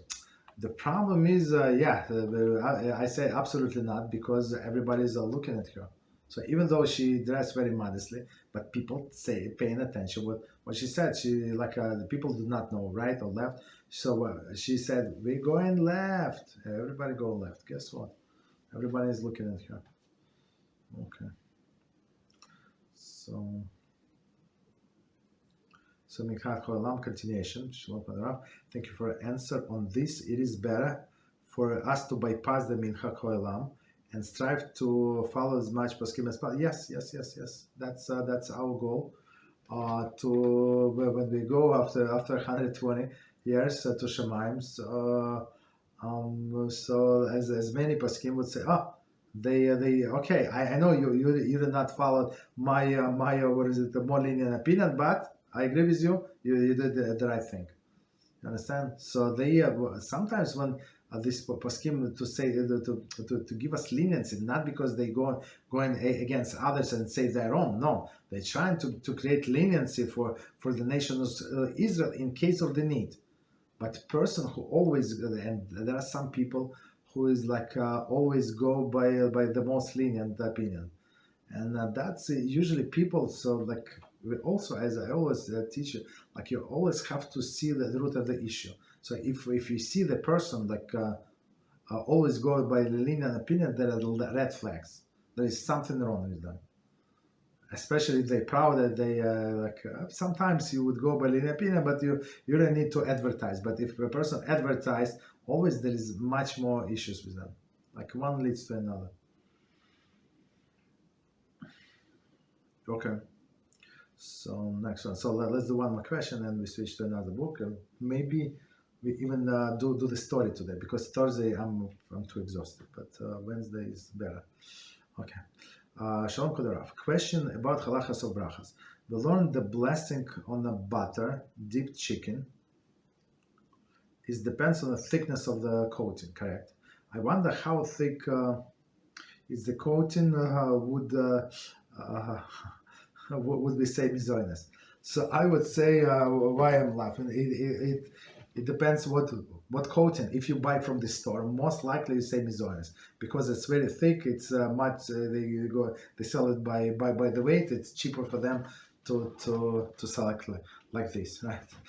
As misogynist. But if you do it in your house and you just like a very thin layer, very thin like a bread or like a breading. So then, you say so this breading becomes secondary to chicken. So you say the blessing on the chicken. But if it's like thick like a layer, for sure it's misogynist. So if you do it at home, so like for example, like umintash, right? On that umintash. That's what we eat on Purim. So it depends. So if you buy from the store, it's a tiny drop of jelly and this and a lot of dough. If my wife does this, it's a lot of jelly and a tiny only the thinnest crust possible to hold the jelly in. You understand? So of course we say misogynist because misogynist is primary, but it depends who is doing. So if it's a thick coat. So you say say misogynist. Very good question. So let's do another book. Okay. So we continue with it's chapter 2. Now big topic. It's laws of Yichud, and big topic before we went to all the details. Permissible forms of Yichud. Okay, so that's within that. We just go into details, deeper and deeper. Okay, so let's see. Number 2. Number 1 was the Halachic status of a man's aunt, a woman's nephew. So we said, like after the fact, for a short, brief periods, they would allow, right? So nephew from brother's side, from sister's side, doesn't matter, right? And the same with the aunt. It's on what is it? On the mother's side or father's side? Okay, no problem. So okay, next one. Number 2, halachic status of man's niece and woman's uncle. Okay, not all blood relatives were affected by the action of unshaken netilas hagedola, right? As we learned like last week, right? They crippled. They could not cancel, but they crippled this desire for illicit relations. Okay. Not all of the blood relatives were affected by actual unshaken netilas hagedola. These unaffected in double quotes relatives are threatened, therefore not included in the next of kin exemption. Okay. So meaning we, of course, it is a family, but we treat them as strangers. Okay. And it says examples. Uncle, there is a father's biological brother. A woman may not be in Yichud with the uncle who is her father's brother.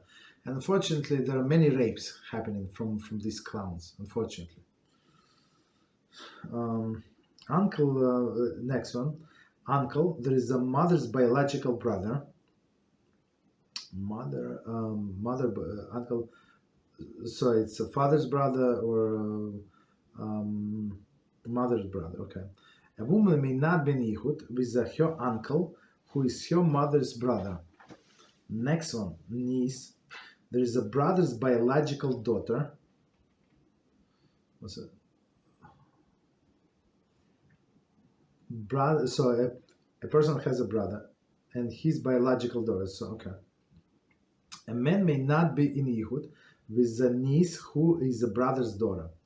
A niece, there is a sister biological daughter, and man may not be in Yichud with a niece who is a sister's daughter. So I mean for examples, but we understand it's uncle, meaning the man from this side or a woman from that side. I mean, it doesn't matter. It's uncle and niece or uncle and niece relationships.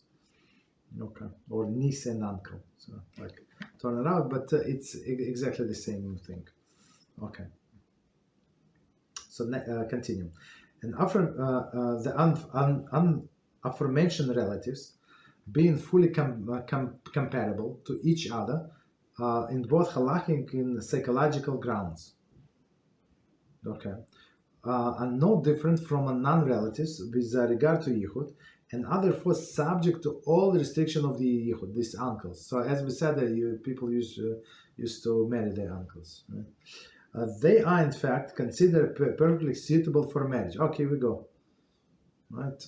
I mean, today did I hear somebody marry their niece? I'm not sure. I mean, it's not like I know who's married anybody, but okay. Hence, Yichud applies to them. It does, as it does not, as it does to any other unmarried couple, right? And all halachas are identical. Okay, see chapter 6. Okay, for further elaboration of halachic application to these relatives. Okay, so next one, A3. So before we go to A3, let's see what was A2 or even A1. 1 second. I want to quickly check so we have continuation. So A1 was relatives included in next kin exemption. A2 was levels of these disputed categories, and A3 is halachic status of relatives through marriage. Okay, so here we go. Like they were not blood relatives, but now they become relatives. According to minority opinion of the poskim, the limited Yichud exemption on relatives also include arise relative by marriage. According to minority of the poskim, the limited Yichud exemption. So okay, so again, that's very interesting. On the relatives also include arise relatives by marriage. Examples: daughter-in-law, mother-in-law, wife's mother. Okay, so based on the halachic principle. So I mean, to me it sounds a little strange. Based upon the halachic principle established by poskim, who hold that aforementioned minority opinion, it might be further argued that even extended arise relatives by marriage are also included limited Yichud exemption as with the following. Okay. So let's see the examples. Grandmother-in-law, case number 1. For example, father-in-law's mother. Okay, so let's try to understand. So grandmother-in-law meaning it's my wife's grandmother. So right, so it's grandmother-in-law. Okay. Case number 1, for example, father-in-law's mother. Father-in-law. Oh, okay. Yeah. I mean, I said mother's mother, but okay, that doesn't matter. From mother's side, from father's side. I mean, it doesn't matter. Okay. Grandmother-in-law, case 2, mother's-in-law mother. So I mean, they go from this direction, but in my mind it's easier like my wife's grandmother, whether from her mother's side or from father's side. Okay, but that's what it means. First 2 examples. So next one, wife's daughter. There is a stepdaughter in second marriage. Okay. Next one, wife's granddaughter. Case number 1, wife's son's daughter And next one, wife's granddaughter, case number 2, wife's daughter's daughter. Okay, it doesn't matter from this side or from that side. Next one, uncle's wife, father's/mother's brother's wife. Okay. All right. So this, let's see the explanations, because for me it's not so clear why would we allow them. So continue. Those who concur with this opinion argue that Aray's relatives, through the marriage, were also neutralized by the action of Anshei Knesset Hagadola. So there's no logical reason, but this is the reason. So this minority opinion said there is no problem with these relatives. But I think Halacha is I think Halacha is not like that. I don't think so. So again, wife's daughter, stepdaughter, for sure it's a problem. Second marriage, wife's great granddaughter, for sure it's a problem. Like a guy with a wife's granddaughter. I mean, there is no relation. They're like strangers. Okay, maybe, right? They're strangers. Okay, so continue. So let's do this sentence again. Those who concur with this opinion argue that Aray's relatives, through the marriage, were also neutralized. So I mean, we understood it clearly, correctly, by action of Anshei Knesset Hagadola, and would be permitted in Yichud on the same level as that which permitted in case of the brothers and sisters. Okay. For example, there is for brief periods only. Okay, no problem. Okay, so according to this opinion, brief periods only. However, this discussion is mainly academic. According to the most poskim, not blood relatives were not affected at all by the action of Anshei Knesset Hagadola, and they are vulnerable in Yichud as non-related Arayos. So I mean, I think for like this minority opinion, I understand what they're saying, but practically I think it's right. It's a majority, majority opinions say that it's not. I mean, we would not allow this. Only true blood relatives are included in affirmation Yichud exemption. So meaning, as we said, brother and sister, mother and son, and others. Because, as explained in their seclusions, would not be conducive to Arayos, right? But these people are totally strangers. Okay, so continue. The Halacha follows the majority opinion, of course. Majority opinion. Accordingly, Yichud is not permitted between a man and his daughter-in-law, mother-in-law, etc. Man and his daughter-in-law and mother-in-law, etc. Okay. See chapter 3. Okay. I'm going to get to it. So now we're going to in details. So let me see how much in details. Okay, so I'm going to do a little more. So it says details. Number 1, second marriage with a stepchildren, stepbrother and sister. So this is very common. This situation is very common. Stepbrothers and stepsisters and adopted children in general are in all respect, in this respect, essentially identical to unrelated strangers. In this respect, essentially identical to unrelated strangers. So meaning there is second marriage for both of them, let's say, right? She has girls and he has boys, and they got together. So these children are strangers, okay? And he's a stranger to her boys, to her girls, and she's stranger to his boys, for sure, right? And needless to say, if they adopted a child. So all of this situation, I mean, the same halacha. They are therefore and essentially not exempt from the prohibition of Yichud, Also, some poskim take a more lenient approach in case of child adopted as an infant, with the belief that this his natural parent, right? His or her natural parent. So that's a little different. But I think it's psychologically, right? So, but if a person knows there is no relation, they're not like biological parents. So that's psychologically everything is different. It should be noted that this question may be highly relevant when entering into second marriage. Here we go, with children from an earlier marriage. A Rav should be consulted in regard to this issue of Yichud with the stepsons and stepdaughter of second marriages.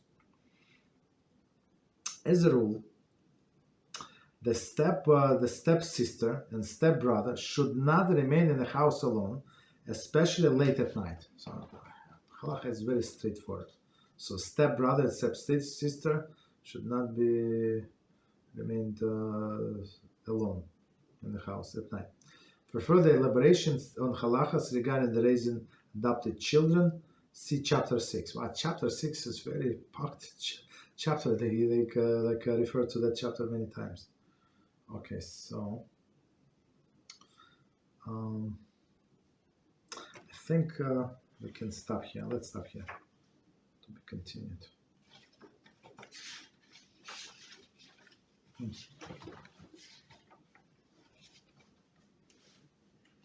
Do a few pages, and next section is going to give us many examples. It's A4.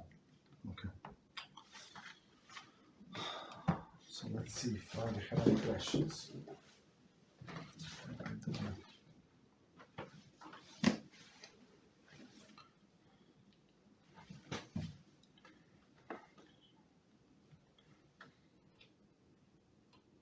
Unread messages. Okay. I think there are no unread messages. Just connected. Okay. No problem. So let's do one story then. From the book right now.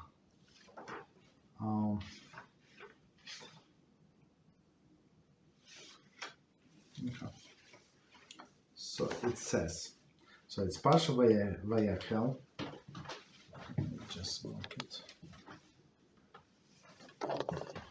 And it's based on a verse in Shmos 35, verse 1 and 2. Moshe gathered the entire congregation of Bnei Israel and said to them, "These are things that Hashem has commanded to do. For 6 days do work, and the seventh day shall be holy for you, a complete Shabbos to Hashem." Okay, so let's see. This is the only parsha in the Torah that begins with the introduction about how Moshe gathered the entire congregation before teaching them new law. Okay, very interesting. Our sages explain that Hashem told Moshe Rabbeinu gather the people in a large assembly to teach them the laws of Shabbos. Right, so all others were a little different, but everybody obligated to learn the laws of Shabbos. So gather everybody together. Okay. Future generation will learn from this example to assemble on congregation in shuls, in yeshivas every Shabbos in order to study Torah together. Yalkut Shmani 4:8, and that's this actually traditions forever and ever that people usually learn on the Shabbos afternoon together. In the shul, Rabbi would give lecture from between before mincha. Usually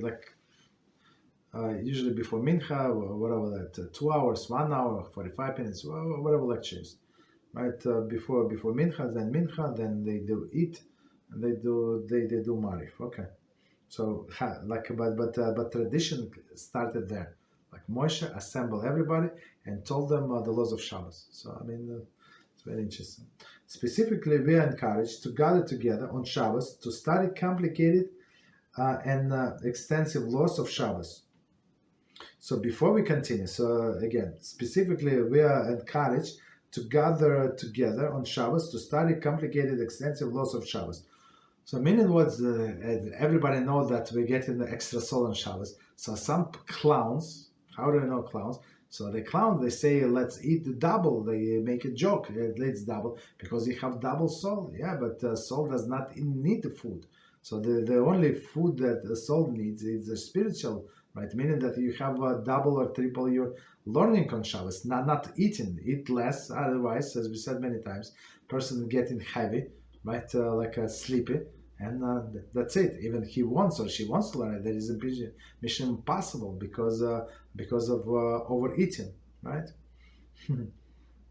Okay, that's the issue. Or a person drank too much alcohol, like even wine. Some people affected like with a tiny portion of wine. So if you know you're one of these people, so and drink a grape juice or a little wine, like dilute it with a grape juice. That's it. Okay. Right, but the second soul is so we can understand Torah better. So that's holy soul. That being said, we present a collection of interesting ruling from Rabbi Zilberstein Shlita on the subject of Hilchos Shabbos. So this again, it's not a story. Maybe it's a story. Maybe it is a story, I don't remember. So, but we're going to see maybe a few stories, a few cases. Okay. So the first one is pressing bricks into the ground. Okay. Challenge. One method of building the sidewalks by the laying the bricks and then spreading the sand over them, so that the people will force the sand between the bricks with the footsteps, and thus press and secure the bricks into the place of the walk. Very interesting. May a Jew walks over such a sidewalk on Shabbos while it is still new, or would this be considered boneh, building? So, and that's actually how people even today do, right? They do, for example, somebody have a private house or summer house, whatever, and they want to build like path, right? So they put these tiles, I'm sure which tiles don't ask me, or even stones, and they put sand between them, not cement, sand. And of course they're not exactly like they level the ground, they made it firmer, put these these stones, these tiles, and put cement. They do it with a brush, and then I don't know like what else they would do. But in olden days, or like if it's huge public territory, so they just put sand on top, and people walk on the sand, and it's like it goes in all of the holes between the tiles or between the bricks. Very interesting, right? So meaning it is movable. It's not cement. So that's the point. Very interesting. So is it allowed to walk on such bricks, sand bricks / some bricks on Shabbos? Or it is Melachah of Baneh. So what is Baneh? Baneh is building, and the first step, as we learn in our laws of Shabbos, so you're not allowed to sweep on Shabbos, right? So why are you not allowed to sweep on Shabbos? Because in the olden days, people had dirt floors, right? Other countries even like sand or dirt. So, and when you sweep it on Shabbos, well, let's say dirt floor, right? You sweep it on Shabbos, you level in the ground. That's the issue. That's how you like prepare for building. You level the ground. That's how you like. Let's say you don't have a foundation, like you don't do excavation. Just like maybe one-story house or something. So you don't need all of these things, right? So, but first you level the ground for sure. Right, so that's what it says. Okay. Solution. On one hand, his intention, as he walks, is to get from place to place, not to help secure bricks into place. On the other hand, he actually benefits from having the sturdy sidewalk, especially if the sidewalk is near his home. Okay, so let's try to understand. So on one hand, as we said. In a section where we were discussing the sensor on Shabbos, right? Or Yom Tov, right? Yom Tov Shabbos sensor. So of course, like you you passing the sensor somewhere like light, right? Light.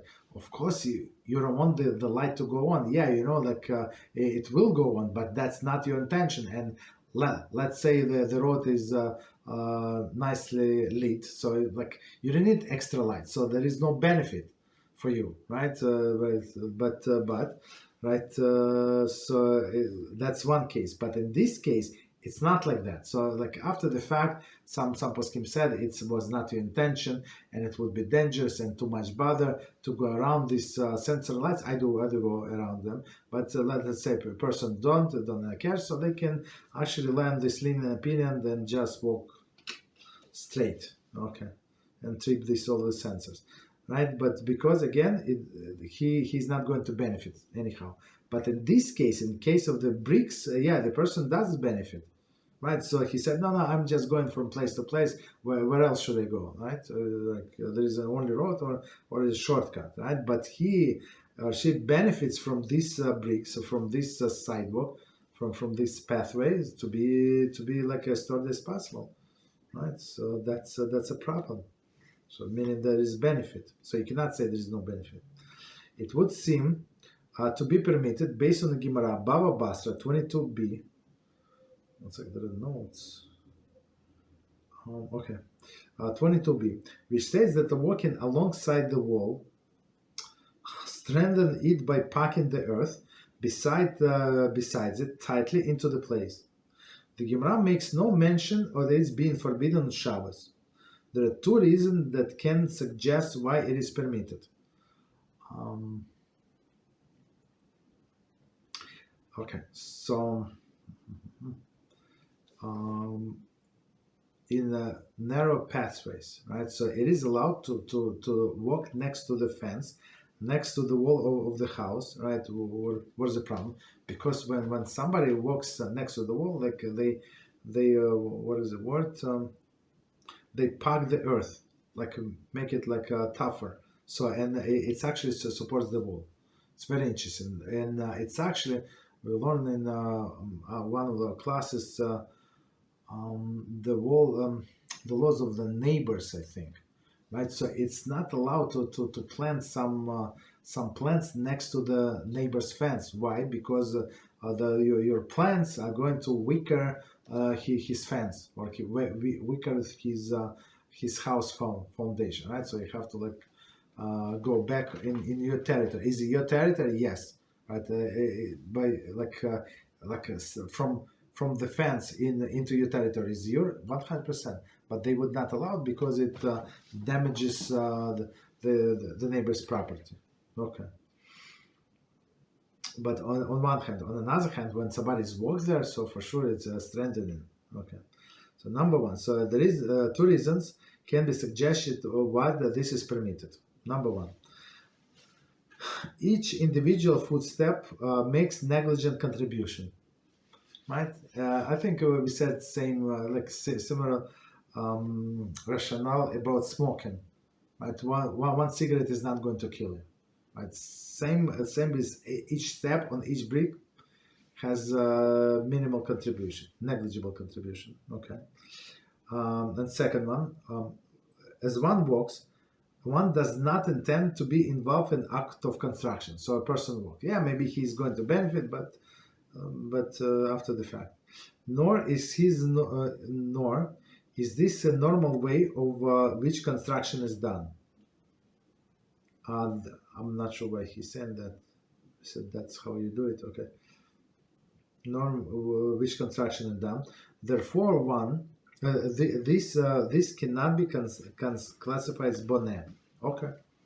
So meaning again, one step does not make too much difference, and that's the normal way of construction. I'm not sure what maybe they would do commercially, I don't know, with some machinery, especially today. There's some machinery to do that, I guess. So there is a commentary. A challenge to this ruling was raised from the following. For following to Halachos in Shulchan Aruch. Okay. One may tread the snow underfoot and need not to worry that this will cause the snow to melt. Okay, it's from 2013. The Mishnah Berurah, section 39, explained that this is permitted since one does not intend to melt the snow, and the Taz mentions that there is no other way to get around. So that's very good example, right? About you. I'm not sure how it does melt the snow when we step on it. I don't know, but that's what it is. Okay, so Shulchan Aruch says person should not worry like as a side effect the snow is going to melt when he or she walks on that. Why? Because that's normal way of walking, right? And normal way of walking, and there is no intention to cause the snow to melt. Okay. If an animal is slaughtered on Yom Tov, one may spread its hide where the people walk, so that it may be pounded underfoot and prevent from spoiling. Very interesting. It's 499.3 Mishnah Berurah, section 6 explains that although tanning is forbidden on Shabbos and Yom Tov, this is unusual way of tanning.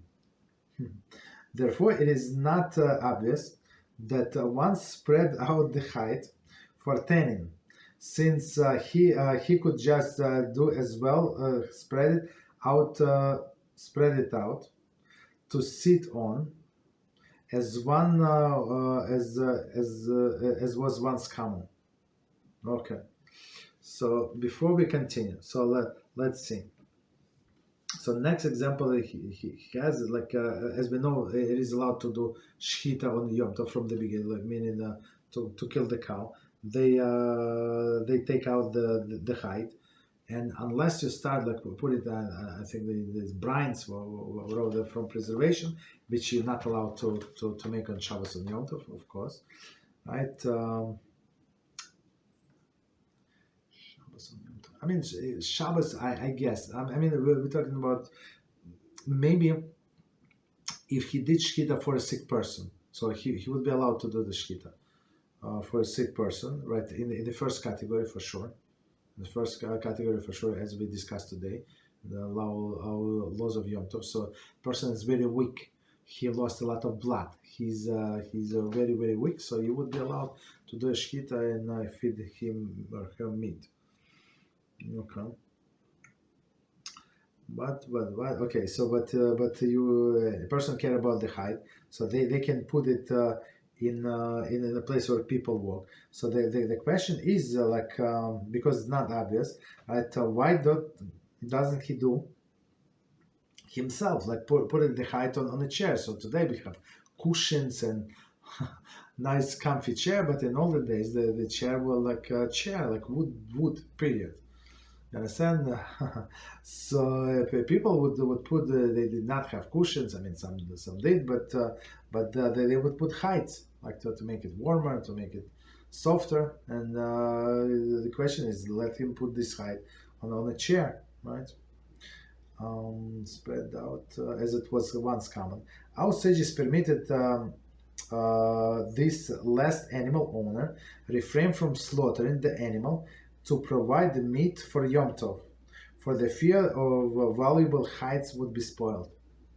So I mean, you always have to read to the end, and you have to see how sages are brilliant. So they say if you would not allowed him to do all this preservation for the hide, and he would be like very upset to lose it, right? To for the hide to spoil. Guess what? He would not do shchita. And the whole family, or many families, I mean, if that shchita is for many people, they're going to suffer. Why? Because this person was greedy. That's what calls Jewish sages. Unbelievable. I mean, I would not it would not enter my mind, me personally. People say how people can be humble. I mean, just from this word, what we said, this idea. It must make all of us very, very humble. And how our great sages, when you read of the fact, yeah, of course, it makes sense. But to come up with this idea and they put it in Shulchan Aruch, and of course there was discussion in Gemara. This because people would be would be held back from doing shkita because of the heights. Unbelievable. Continue. From these two sources, we see that if not for a specific consideration, it would have been forbidden to melt the snow or tend the heights, even incidentally as one walks. Since the consideration do not apply in our case, it would seem that the walking on a new brick should be forbidden. Let's read one more time. From these two sources, we see that if not for special consideration, so there were a special consideration.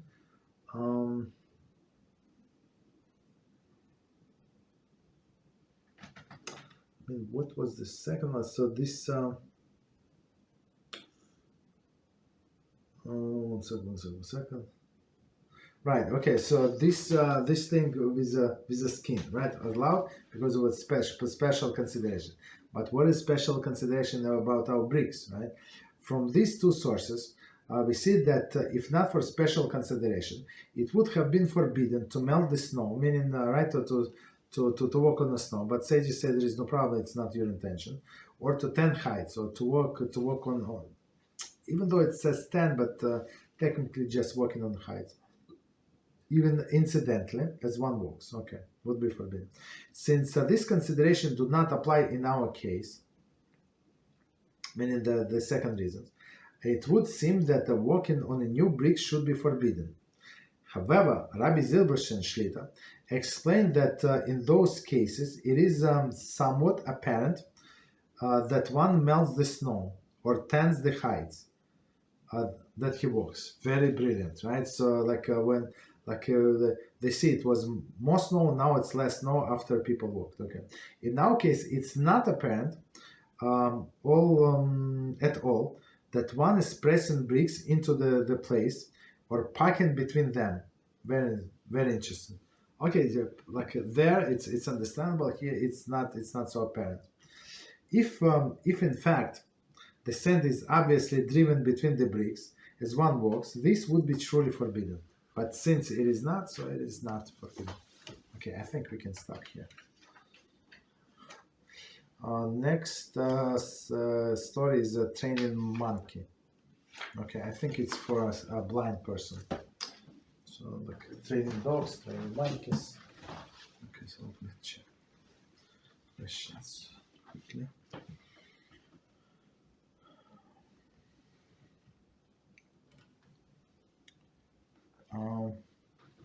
Somehow I don't see any questions, so I guess that's it.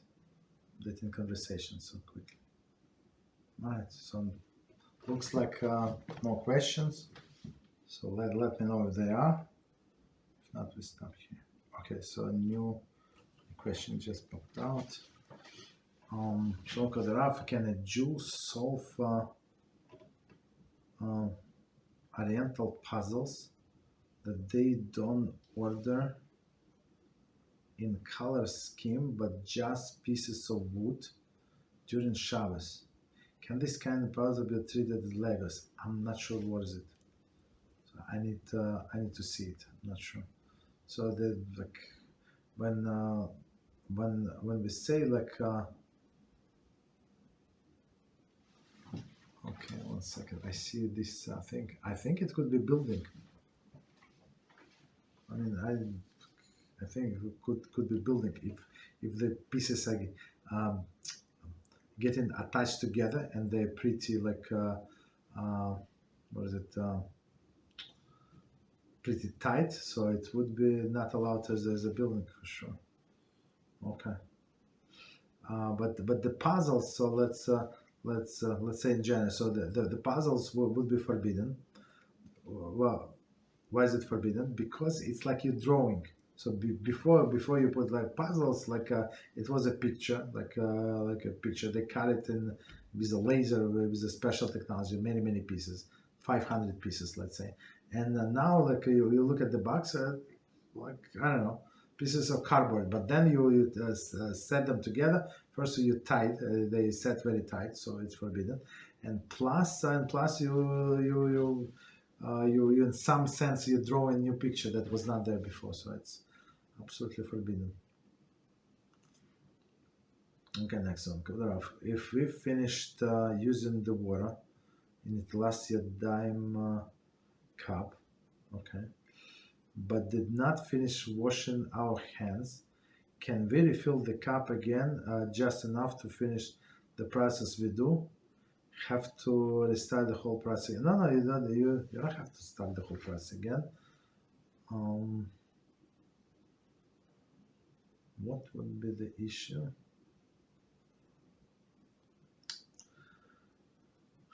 The issue could be, when I explain what the issue could be. So when we do netilas yadayim, for example, before eating bread. So as you know, we have to lift our hands to the eye level, right? And when before making the bracha. So the question is, why do we need to lift the hands? Can you just say the bracha? What is the difference? So they say so with the water, the dirty water would not go back, right? So so for example, you wash up to the wrist, but then the water if behind below the wrist, it's considered spiritual impure. So if this water becomes spiritually impure and it flows back, that's the problem.